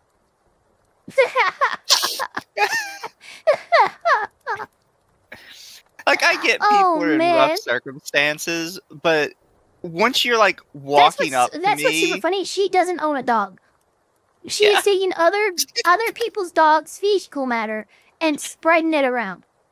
That's She had to fucking find wild. It's someone not else's even dog. her. Yeah, she has to find a dog to do this. Like that's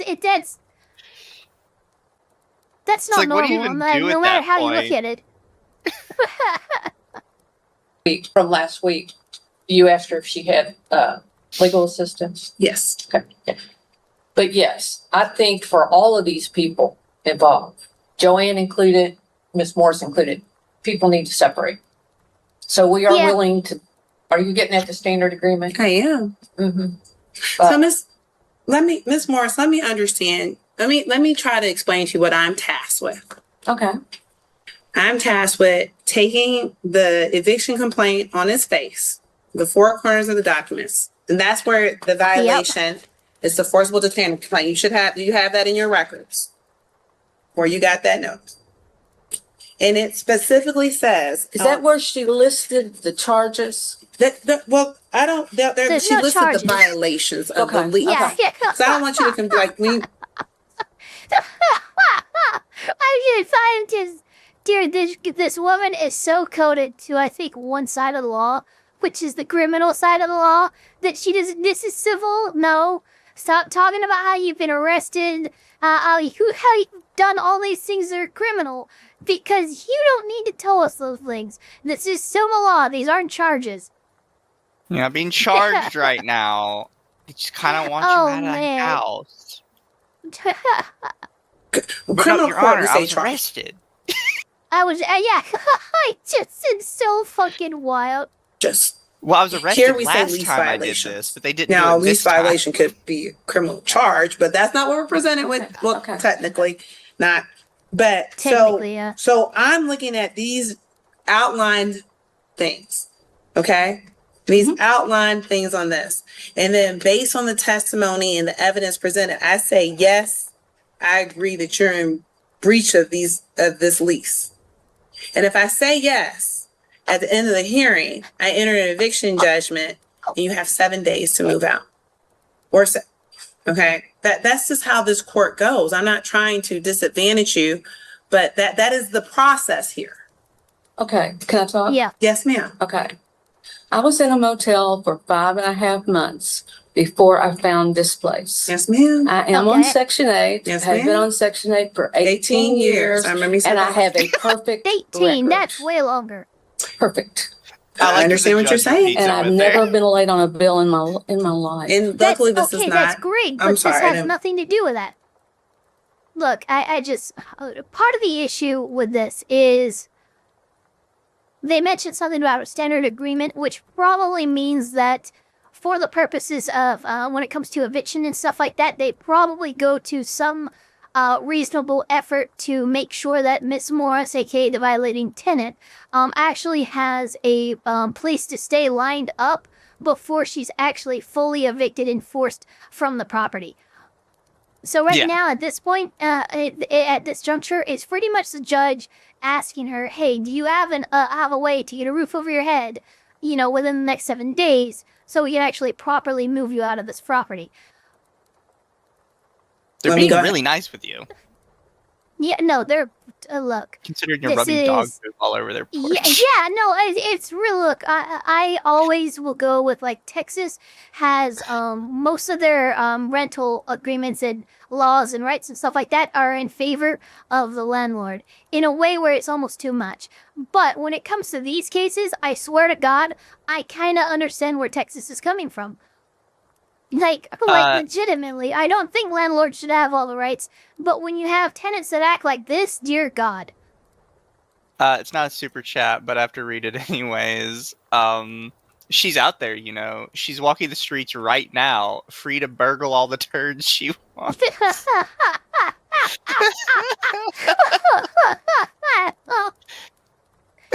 Technically, jail is yeah. They're not gonna put her in jail for this. Also, Especially I at don't her think she would age. last in jail. I think she would just like turn to dust. I mean, she's pretty old. I'll Yeah, you give her can see, that. like- She's pretty old, but like, I just She's not a spry young it's chicken not a good anymore. situation. Yeah, exactly. She can't go.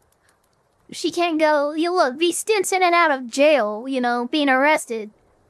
They can be good for her. I don't keep interrupting you. All I know is it's still happening. It was out there this morning. The Dog poop on poop. someone What? else's residence? The dog In somebody else's poop. residential It was in a park? bag. On their porch? Okay. So No, on their stoop. Okay, in their Okay, property, okay. on their space. He went out and bought a little trash can, Sure. flip top, and a poopy scooper. Which he Okay. can do on his property.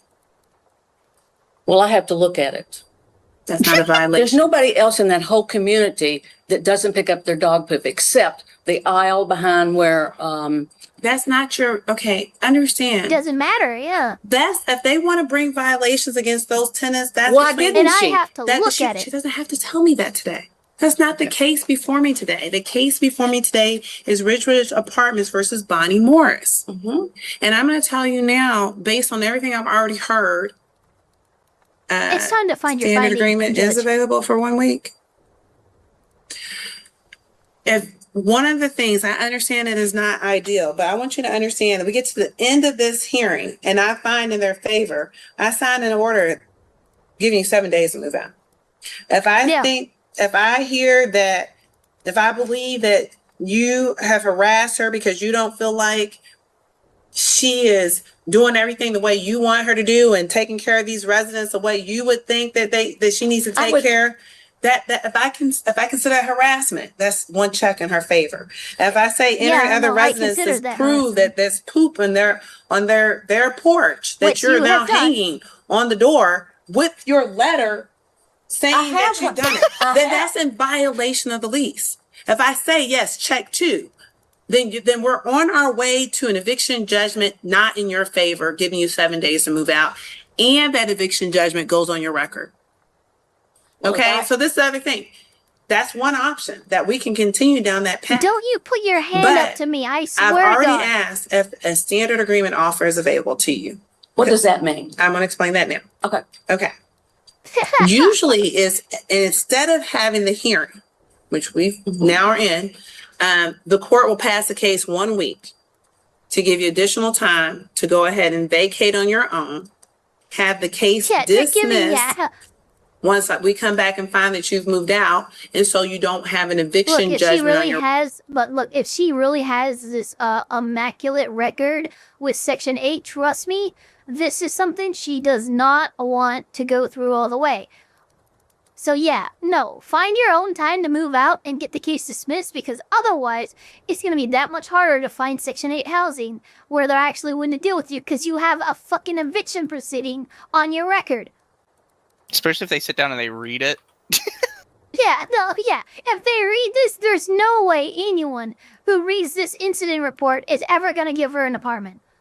So Like, why did you get evicted? sorry, that's I never was happening. harassing the previous landlord just because I didn't like what they were doing. Yeah, Like, and also oh, entering other okay. people's spaces and playing with dog poop. I'm just calling it straight now. You were playing with dog poop. You know, you Yeah. said you didn't have to look at it, but you really didn't have to handle it. You chose that fucking route. For whatever bizarre reason. record. I understand what you said, but I have not been given the opportunity to say what all is wrong in the apartment. That's doesn't not matter. what the basis of the eviction is for. The basis of the eviction is for material noncompliance for disturbing peaceful enjoyment of property. I have argued with him constantly. That's an admission. Then why doesn't he pick up his First dog of all, poop? Let me tell you this. Don't yell at me. Man, Miss Morris, please don't yell. really. I have not Okay. lied. I don't think you're lying, but you're not No, helping yourself. You know what? Yeah.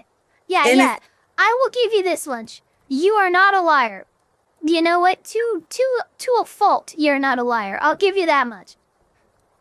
Yeah. Anything, Like, but I'm not lying. the demeanor Yeah, that's in the which problem. you're No one presenting said you yourself were. today, the temper, the anger, Is showing.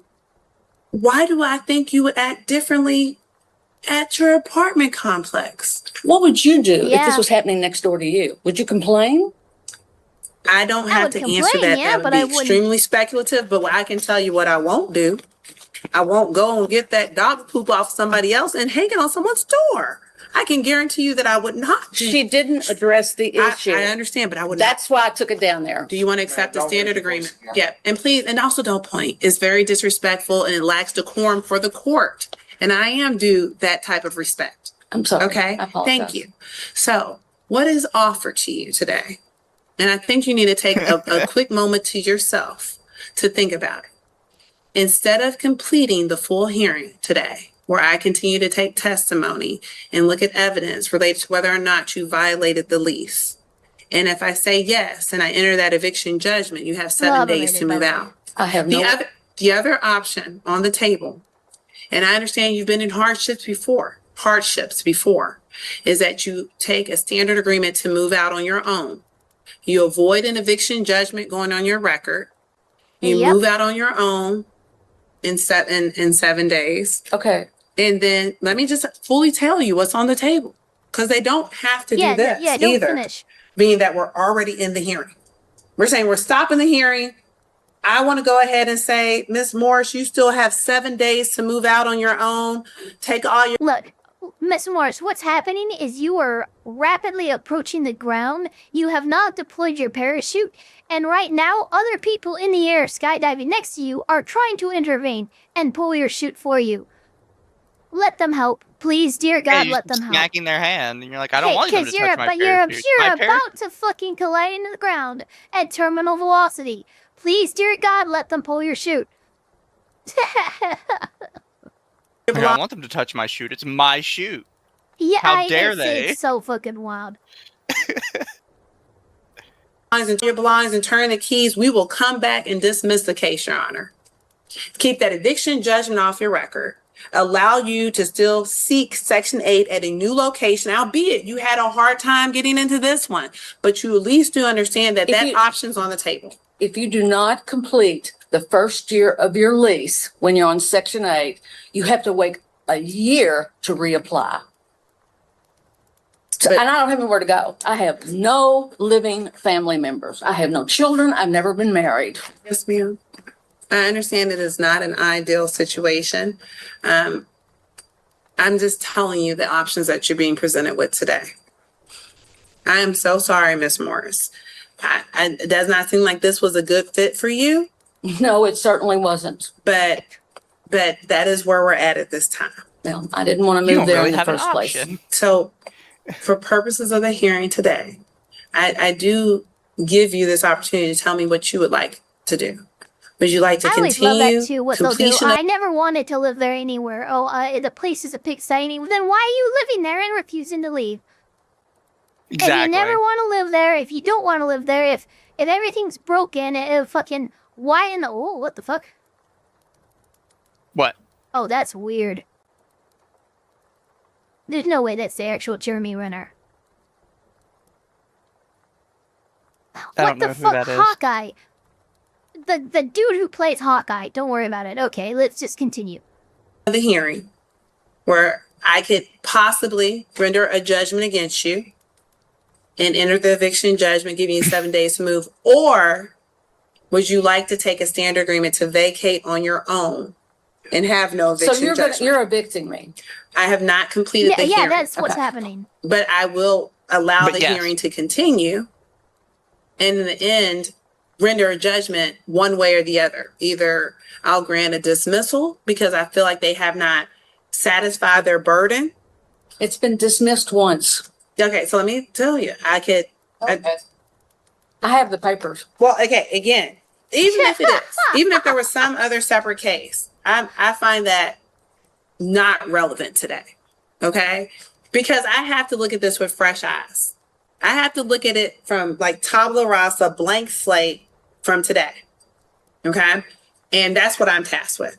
Different judges even sit in these chairs, and I can't understand. I won't always say the thinking of that judge and why they did something. Okay, but today I look at this as in fresh eyes. So if I get to the end of the hearing, if that's the option you're choosing, you told me I shouldn't say anything else. No, I'm telling you, I can continue the hearing.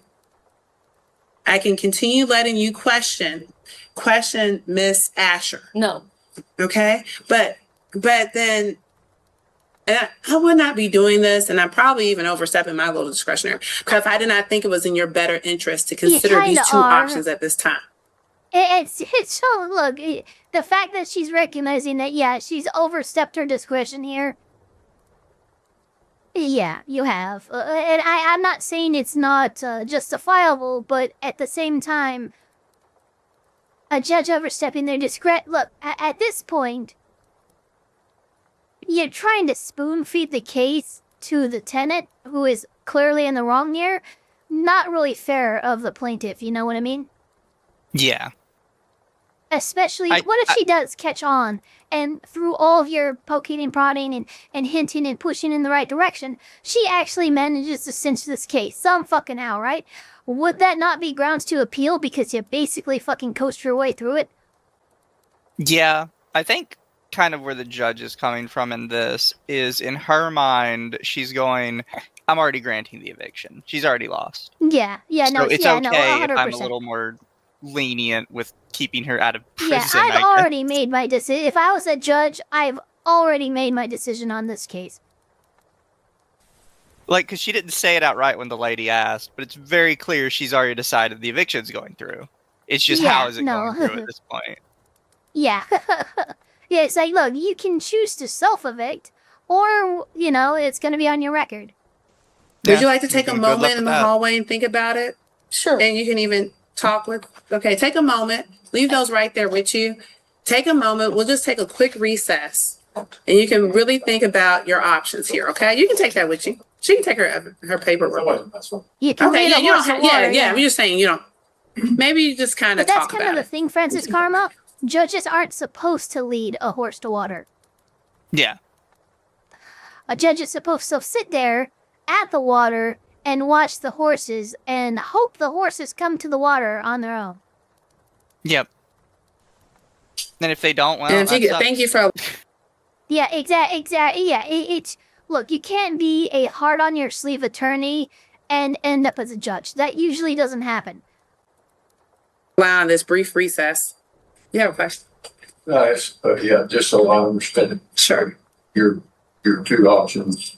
I understand the first one, if we go further. Second option is that she has to vacate the property 7 days. And then we dismiss them when we come back for review with no eviction judgment.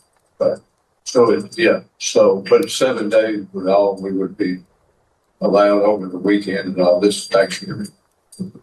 Because what's the review date? Is there any leeway for 10 days?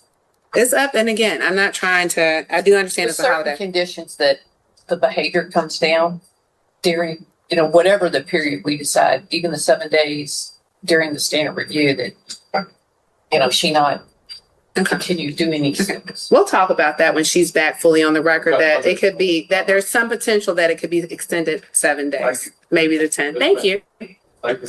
You're welcome. I don't want to lose my Section 8. Yes, ma'am. So I'm going to take, but will I ever have the opportunity to speak about what happened at her apartment? The thing is, if those opportunities present themselves as separate and distinct from this eviction, you can't. But that's the tribunal in which you would handle that. I say the other court. If you felt like, and again, I want you to understand that this is only about this case and the very limited things that they have brought up and whether or not you have violated those limited things. Now, I understand that if there is a criminal action still pending, I didn't get further into that. I know you talk about that in defense to your really criminal, any criminal place, or you can tell the police officers your own criminal allegations. That is different and distinct. That is separate and distinct. It's the same way I tell people civil violations, like a civil case is separate. And so in your case, it's not a failure to pay, right? But some people come in here with failure to pay. And just because they set standard agreement, I tell them that does not alleviate you of your responsibility to pay, and they could bring a civil action. So those things are separate and distinct from today.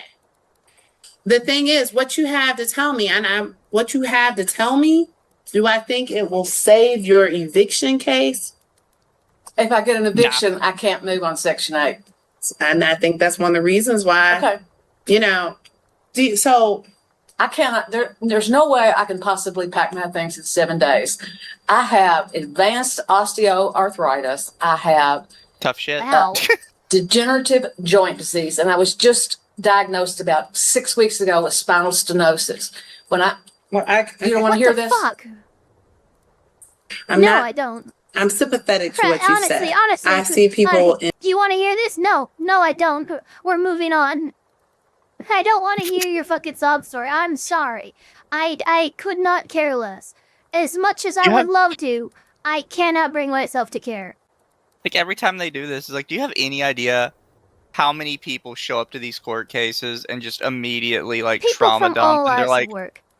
yeah, they're like, I win Or now, all right? walks of life, yeah. Yeah, I win. no. Yeah, there's a Key and Peele sketch that I freaking love. It's making fun of the undercover boss trope, right? And it's like one guy who was just really shitty to the guy with the undercover boss. When I broke both my legs when I was a kid, and I had to raise my baby brother from a fetus. Well, and we were like, okay, stop it. We don't need to hear every sob story in the world so you can, quote unquote win. Yeah. It's really weird that her back door is open right now. Wait. It is. Yeah, that's really weird. You don't normally see that. I'm just gonna click play. What the fuck? In worse conditions than you. Do what? I see people in worse conditions than you have to take the standard agreement. Now, we could always see if there's just straight up called out on your bullshit. Bits, I've seen people without legs have to do this. You're just fine. community partners that could help. I don't know if I can connect you with those. You can always try to go to stopmyeviction.org. I think there's a pamphlet, but that does not, so one of the things is my understanding is the authority is for 7 days. 7 days. So she doesn't have authority to give you more than 7 days. Yes. Yeah, there's not. Yeah, There's it's a something law. going on with the other court. Separate and distinct. Okay, but she's gonna have something come down that says she has to do something until December the 4th. Before it comes back. Those are the criminal charges. They're completely separate and distinct. And I don't mind openly talking to you about it. Okay, if she's like on So let's say let's say, and I'm going to be speculative on the charges. As long as you do X, Y, and Z, they can dismiss the case. Right.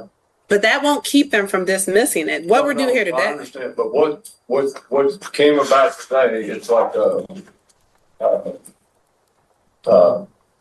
house restriction. Okay.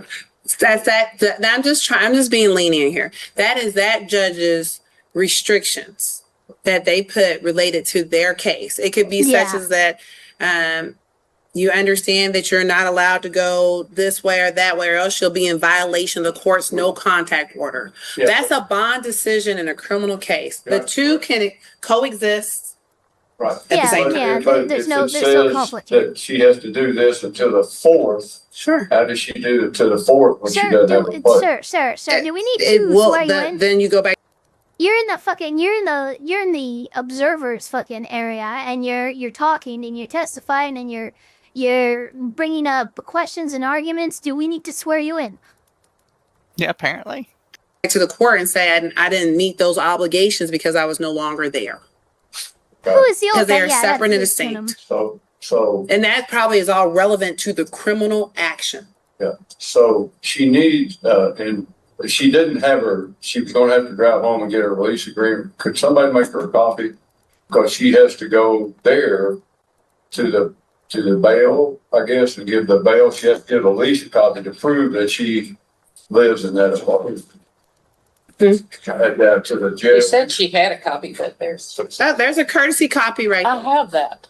Okay, thank you. Well, okay, let me just tell you, everything I probably can do an educated guess about what. Well, we're too far on the end of this. Judge, you need to get control of your I already have that pushes it back. Okay, we're done here. Yeah. You're trying to tell me about, but it won't. The thing is, they're separate and distinct. So, are you supposed to be on home incarceration program?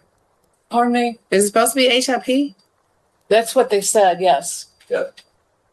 They will She's have got to a correct. card. I'm sorry. They will have to correct that till the end of the termination of the lease. So even though it may be till the 4th, She has a card with her date. I know I got it, but that's. Oh, she swapped. Yep. She's in the home incarceration. Okay, so she's serving time. She's basically under home arrest of some kind, right? Yep. But she's been evicted. You know what that means, right? That means jail. That's all that means. Guess what? You have a place to stay. You could move out today if you wanted.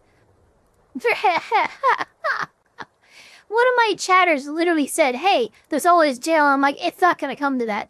Apparently, it already has. Yeah. It's not for me to fully take into consideration. She has the lease at this time. That's all I can tell you. Yeah, for the She next has her 7 lease days, at she this does. time. Okay. Oh no. Do you have an attorney on your criminal matter? Yes. Do you have an need attorney to from the inform public him defender's about office? this. Yes. Contact him or her immediately. I was Yeah. just in court. Yeah, I know, but immediately, leave them a like message. yesterday. I figured you would be. I figured that you would have an attorney from the public defender's office. Contact them as soon as you leave here. Okay. They may be able to, and again, I'm not going to say if they can or cannot. They don't handle evictions. No, they may be able It to doesn't ask matter, for it's a bond modification based on your circumstances. Which means Yeah. when I say bond modification, they may be able to ask for something, a more lenient bond. I don't know, but tell them those are the words. that you need to ask your public defender based on you taking this standard agreement to be out. But what's my 1 week date, by the way? 12/1. By December 1st. Because you're taking All right, this, she's already out. explain that to them and they may be able to present to the court a bond modification. Okay? Of where else you may go. Okay? So thank you for asking those questions. But for today, for clarity of the record, what's being presented to you is a standard agreement to vacate by December 1st and the review date is 11 a.m. I understand that this is a negotiation. This is like, in doing so, only for this eviction case, you waive your right to assert offenses for the eviction case, and your right to appeal just the eviction case.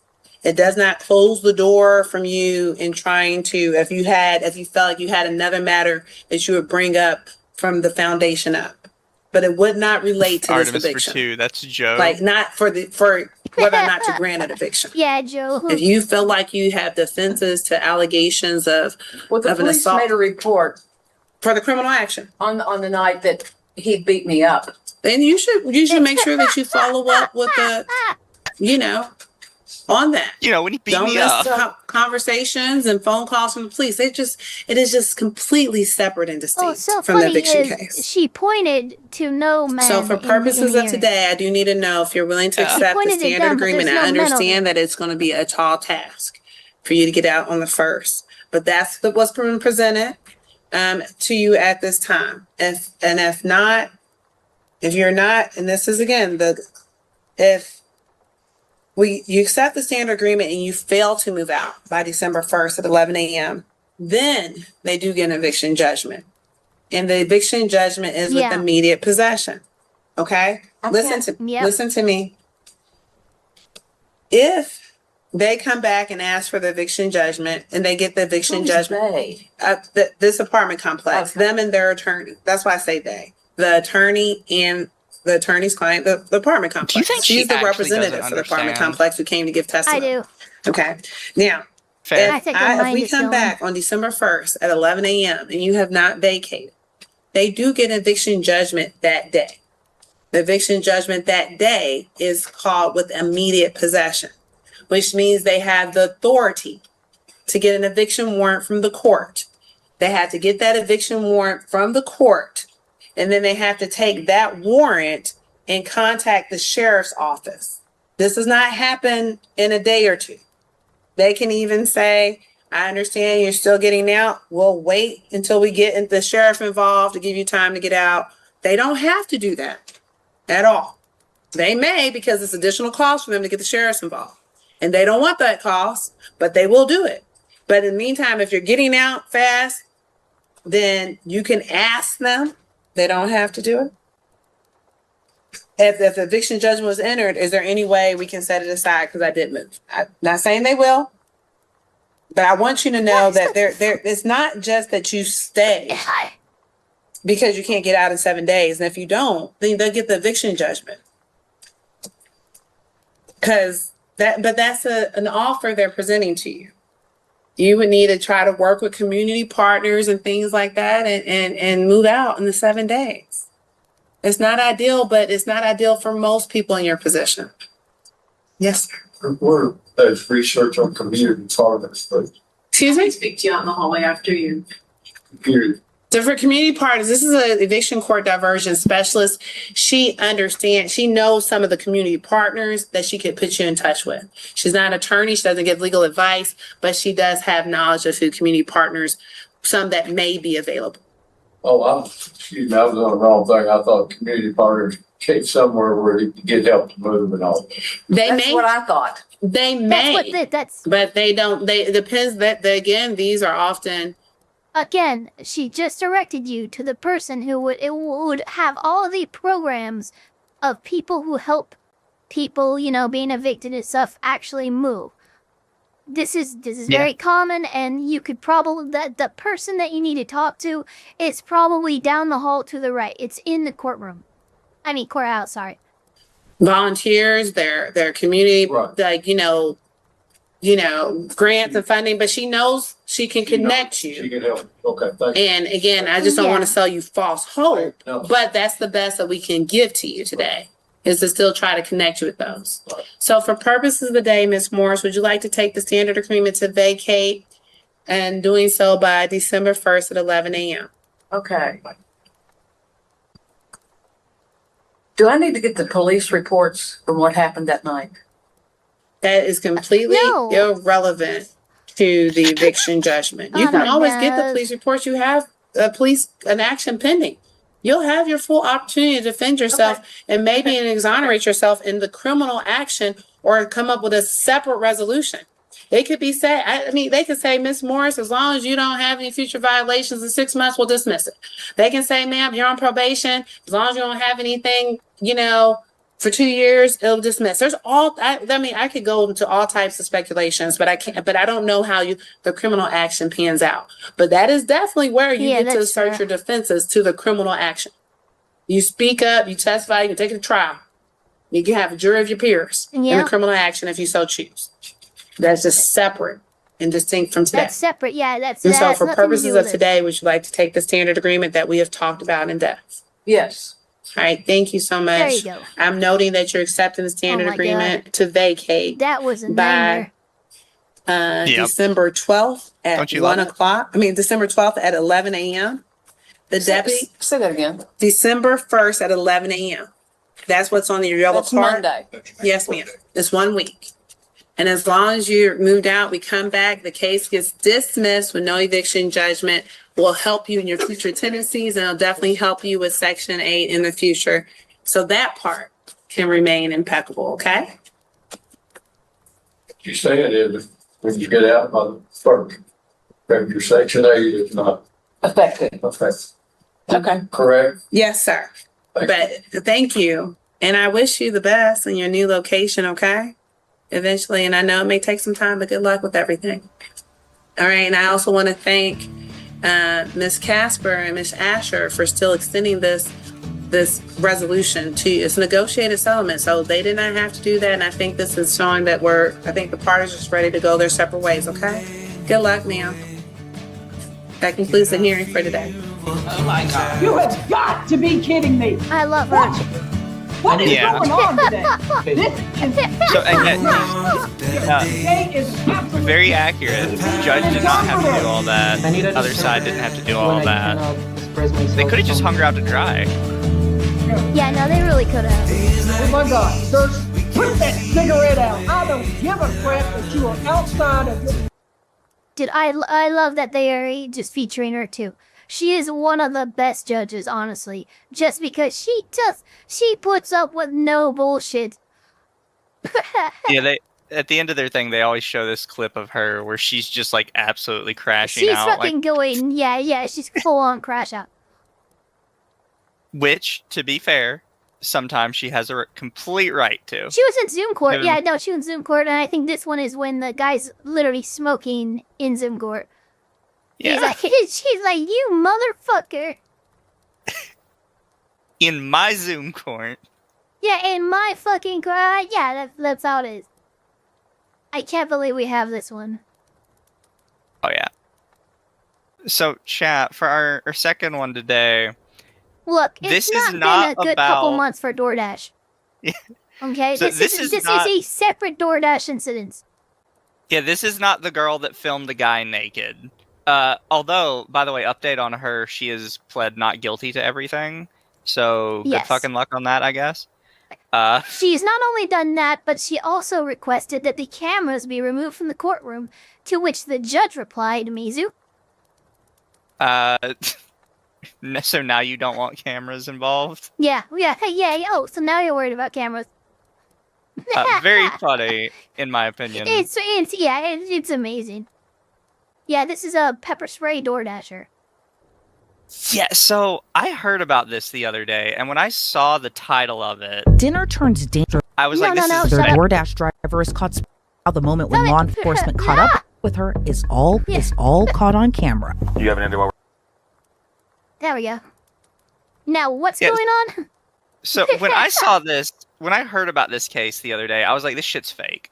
they did not do this. Like, somebody didn't fucking pepper spray a DoorDash order just because they didn't get like a good enough tip. Somebody made that up. This is I actually bait. heard and read about the story. I didn't realize that there was footage, but I did hear about the claim, and at the time it was a claim that they just sprayed like cleaner or some kind of chemical on it. It wasn't necessarily pepper spray, but given that we now know it's pepper spray and there's clear footage of it, it's kind of wild. Look, maybe not use DoorDash so much. I'm just saying, if this is the unhinged drivers they let use the app, I just don't trust it.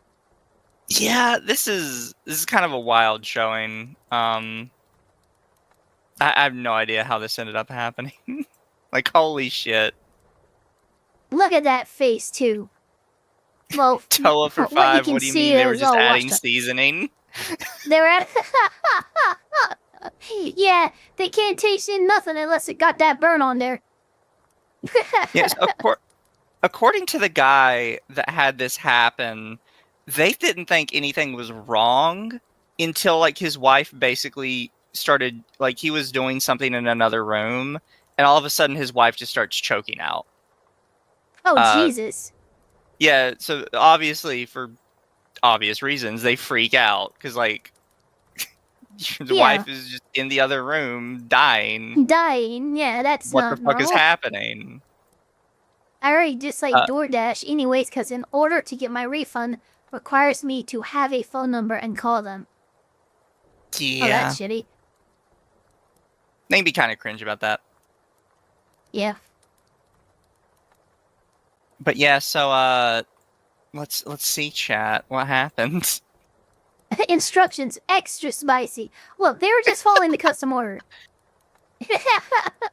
Dinner turns dangerous for one couple after their DoorDash driver is caught spraying a mysterious substance on their late night order. God. And now the moment when law enforcement caught up with her is all caught on camera. Do you have an idea while we're here? Probably the thing out of Indiana. Yes, ma'am. This is Inside the Crime, presented by Law and Crime. I'm Elizabeth Milner.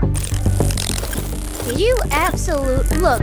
I mean, I don't know what kind of scourge of fucking human filth you have to be to do that shit just because you feel you were shorted on a tip. Again, DoorDash operates in a way where they actually take a portion of the delivery fee, give that to the delivery driver, and then they keep 100% of whatever the tip is. So there's incentive beyond just the tip to do a good job door dashing. If you do this because you feel like you weren't tipped enough, honestly, fucking get a different job, one not in the service industry. Yeah, absolute psycho behavior, to be quite frank. Yeah, that's sociopathic. Before we get to this shocking case, what is it? There used to be movies where there were jokes about like, oh, you know, all of the service people, if you're piss them off, like they'll ruin your food. They'll spit in your food. Yeah, that's a trope. That's a literal trope. Yeah, just so you're aware, lady, that's a joke for movies. Yeah, it's a joke, and it's also, you know, not chemical warfare.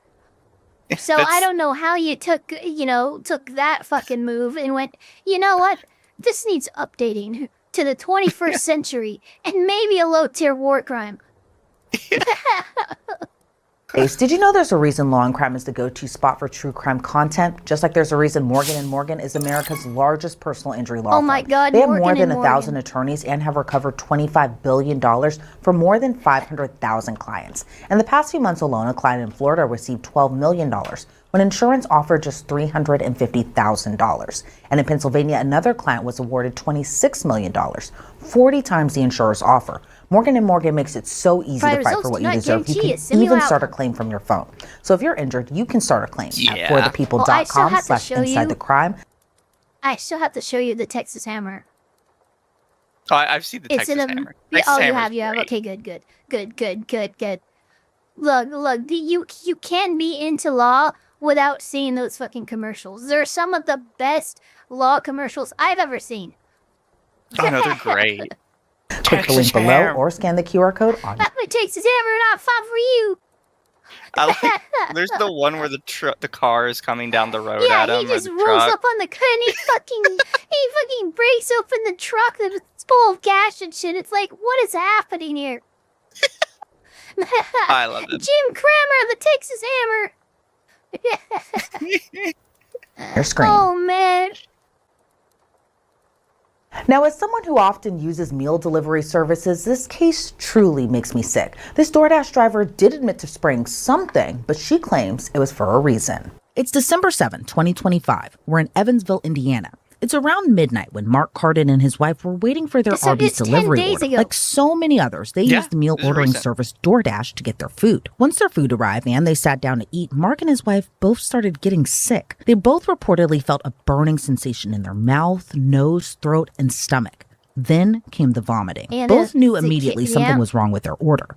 And they took a look at their doorbell camera video, and the evidence appeared to be right there. Oh, yeah, Mark posted this video to social media with the caption on Facebook, DoorDash employee being kind enough to spray whatever kind of poison or whatever they was trying to spray all over my food when it was delivered to my house. Thank you very much. I'll see you in court. The clip of the delivery has since gone viral. But in case you haven't seen it, the video shows the couple's delivery driver arrived to their home shortly after midnight. She places the food down and gets out her phone in one hand, presumably to take a picture of the order, because the couple did get a delivery confirmation saying their order arrived at 12:01 a.m. But on the doorbell camera, you can see the driver with her other hand begin to spray a substance from a small aerosol can attached to her keychain. And then she just walks back to her car. Yeah, it's a keychain pepper spray.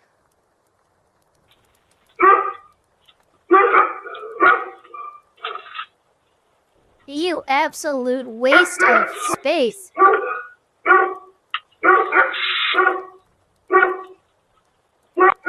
You know, there's a lot DoorDash responded to the viral video in a statement saying, quote, "We have absolutely zero tolerance for this type of appalling behavior. The Dashers' access to the platform has been permanently removed, and our team is standing by to support law enforcement with any investigation." Good job, DoorDash. Mark and his wife also reported the incident to their local sheriff's office. Good morning, everyone. It's Mark Cardin. The family that was involved in the DoorDash pepper spray incident. So, my wife is doing better. I surprisingly am doing worse. I've been coughing so bad with my respiratory infection that I'm actually have been missing work. Unfortunately, I had to burn my last couple vacation days due to that with all my coughing and I guess me breathing whatever, that I have pulled every muscle in my midsection and including around the sides.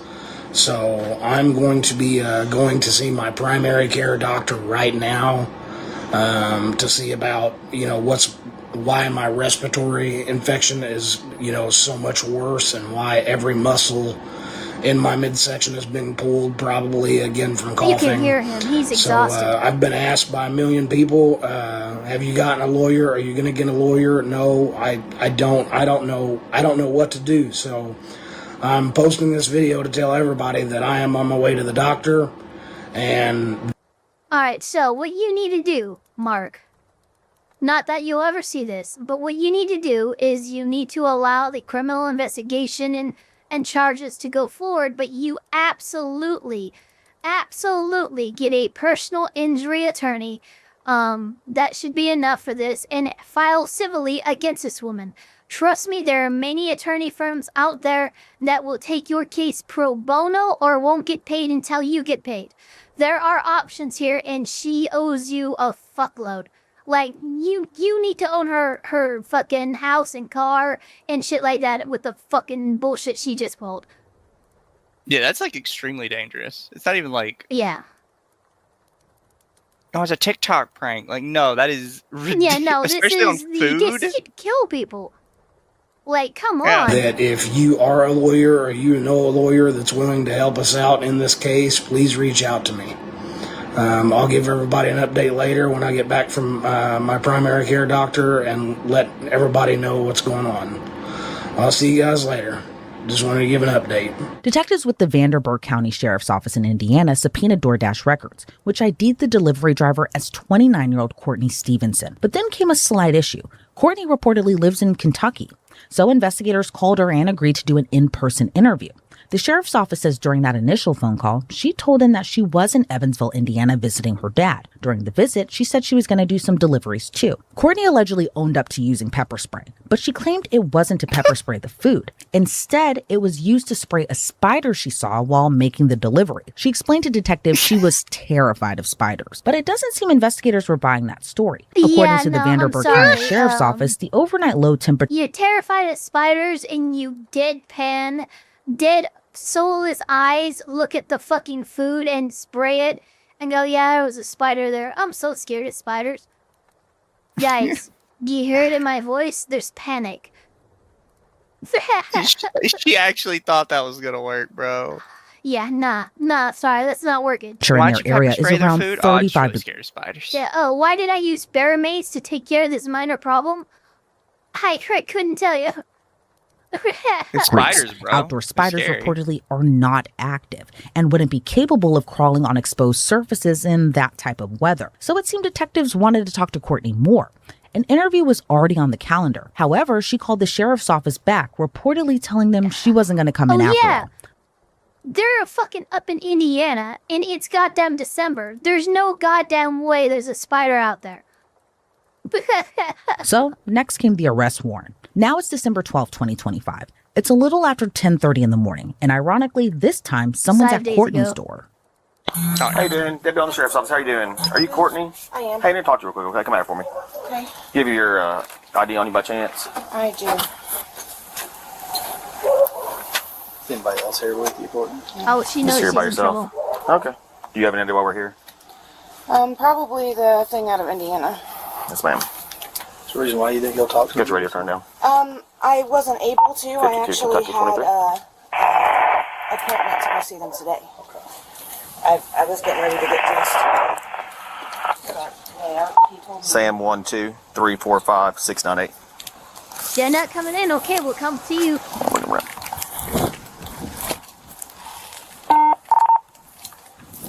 you guys are going to listen, can I 52. Does she have her shoes on? Actually, If she has 410, 12's in anything the on her feet, they'll take her right now.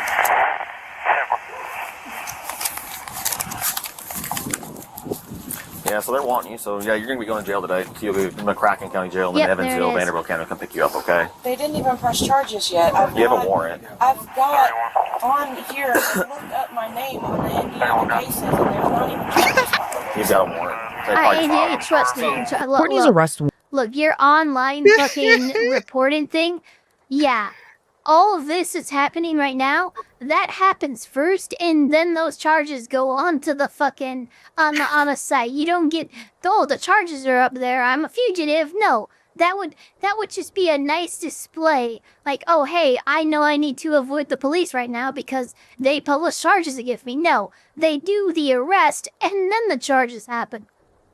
I just like the idea that she went inside and the Yeah, this first was a thing week she ago. did was go to the website and look up her stuff. And she's like, oh, I'm not on there, so I'm good. I can talk to him. Yeah. No, you have to go through processing, and then your name and everything shows up on the site. That's the whole point of processing. You just imagine it while she's inside doing whatever she needs to do, and she's just frantically opening up her phone, and then just like, oh God, I'm not on the website. Okay, we're good.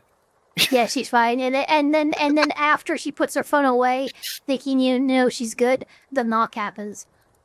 Ah, fuck. Is too. Because she lives in Kentucky, she'll have to be held in jail until she can be extradited back to Indiana. You'll be arrested on like fugitive from justice. Okay? You'll be lodged on that. You'll be lodged on Yeah, that. you get, because what happened And you can is sit- she committed a crime in one state and then she crossed state lines. This is a big, big no-no. I mean, crime in general is a no-no, but doing a crime and then leaving the state that you did the crime in, oh, you're in big trouble then. In our jail, as long as you want, you don't have to waive extradition, but we can hold you up to 6 months on that.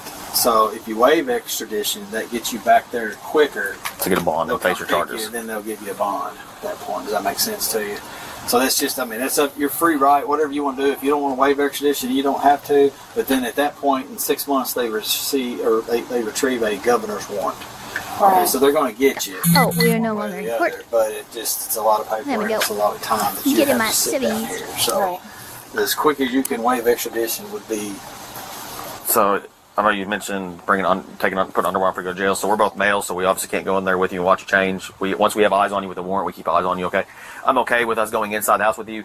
You bringing a pair with you, and then at the jail, if you let you put it on, that's fine. I'm more than welcome to let you put socks and shoes on before you go. But they're going to give you all when you get down there. So mainly, I would just give me a bra, but I wanted to make sure I could get. if you want to bring a pair with you, I'm completely fine with that. But I will let you put socks and shoes on. But I can't let you change or anything like that because we obviously have to keep eyes on you all times, and we're both males, and we're not going to do that.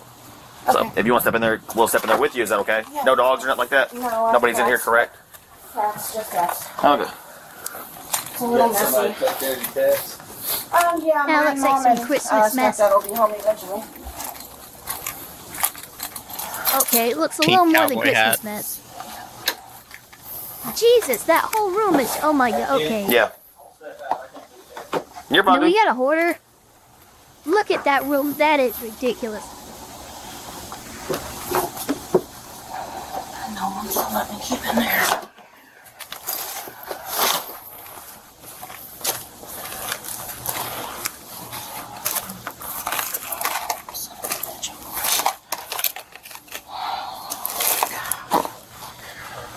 Some socks.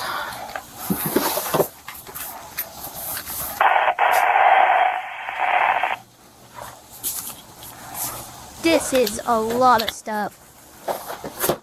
So how long does the process take for them to come get me and take me there? Today's Friday. You probably have your first court appearance on Monday here in McCracken. Yeah. At that point, you can choose if you I waive always extradition, hate when you they do that. fight it, and then they have up to like so many days to come get you. Get you on Friday and keep Which you would all be in weekend. Vanderbilt County, and Yeah, it's only a they 2-hour drive, love so to I'm do sure that. they'll I don't know probably come why. get you pretty quick. Yeah. Does that make sense?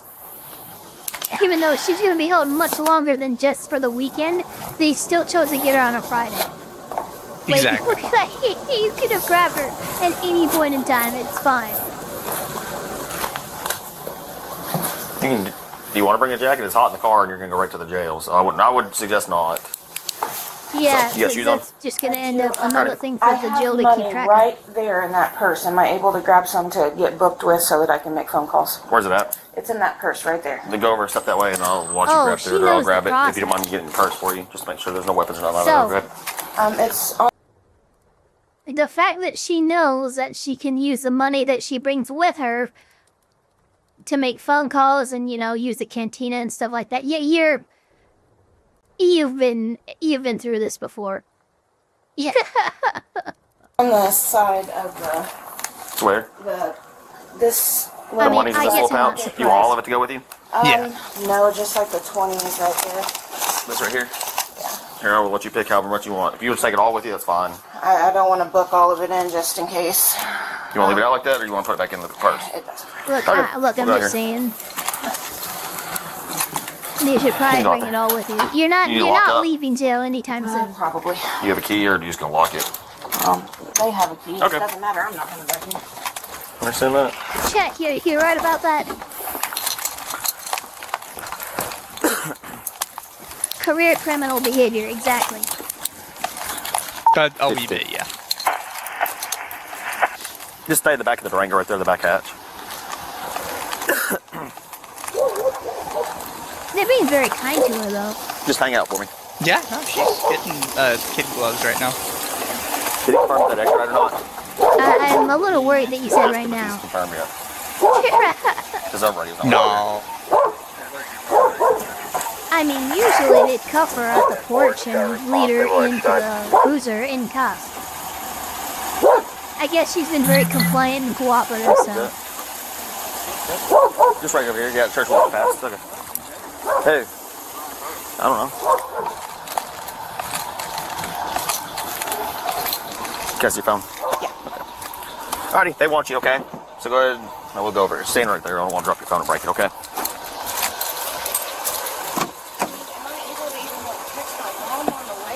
No, Nope. you can make a phone call when you get to the jail, okay?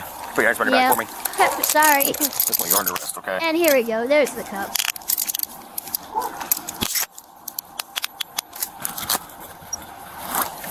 This would be under assault of some kind? No? All this is a metal detector, okay? No, there's My nothing boss in would it as use it. happened. Make sure you have nothing on you, okay? No metal, no guns, no drugs, no knives, nothing like that. Alrighty. You come up here for me. You'll have a seat back there. Well, look, there's a lot of times where if you just act like a normal person, the cop is gonna treat you as fairly as he can. Yeah. Yeah, there are some asshole cops out there, but trust me, most cops aren't an asshole until you give them a reason to be.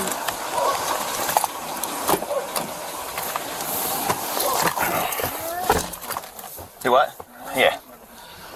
I had a truant officer fucking give me a bunch of shit one time.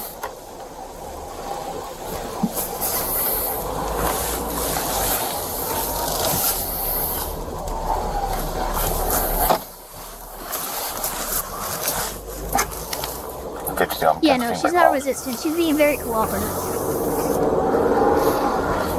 She's also being silent, which is impressive. Yeah. Normally people be going all over the place already. 014 being route to. You guys get paperwork.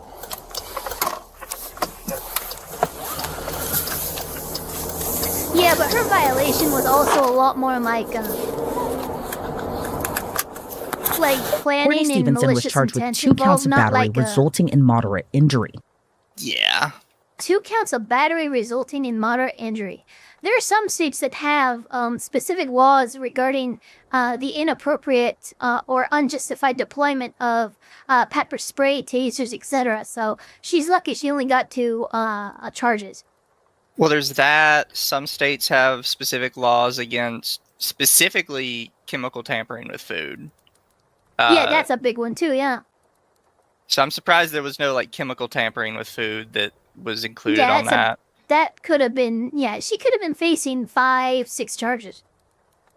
It could have been really bad. A level 6 felony, and 2 counts of consumer product tampering, a level 5 felony. The Vanderbilt County Sheriff Noah Robinson said in a statement, So 4 residents should be charges. able to trust that the food they order for their families is safe. When someone violates that trust and endangers others, we will respond with urgency and we will pursue charges. I want to commend our detectives and Absolutely. also thank the McCracken County Sheriff's Office and McCracken. Vanderbilt County Prosecutor's Office for their assistance in making this arrest. Now, this kind of makes you think, if Mark Cardin didn't come forward with what happened to him and his wife, Courtney might have just flown under the radar. In a video posted a day before she was arrested, Mark thanked those who shared his story. Hey everybody, it's Mark. So here's my update. So I just got done seeing my primary care doctor, and he agrees that whatever cold or respiratory situation I had going on beforehand has now been exacerbated by the pepper spray incident with my food from DoorDash. So he went ahead and gave me some paperwork stating that he had seen me today.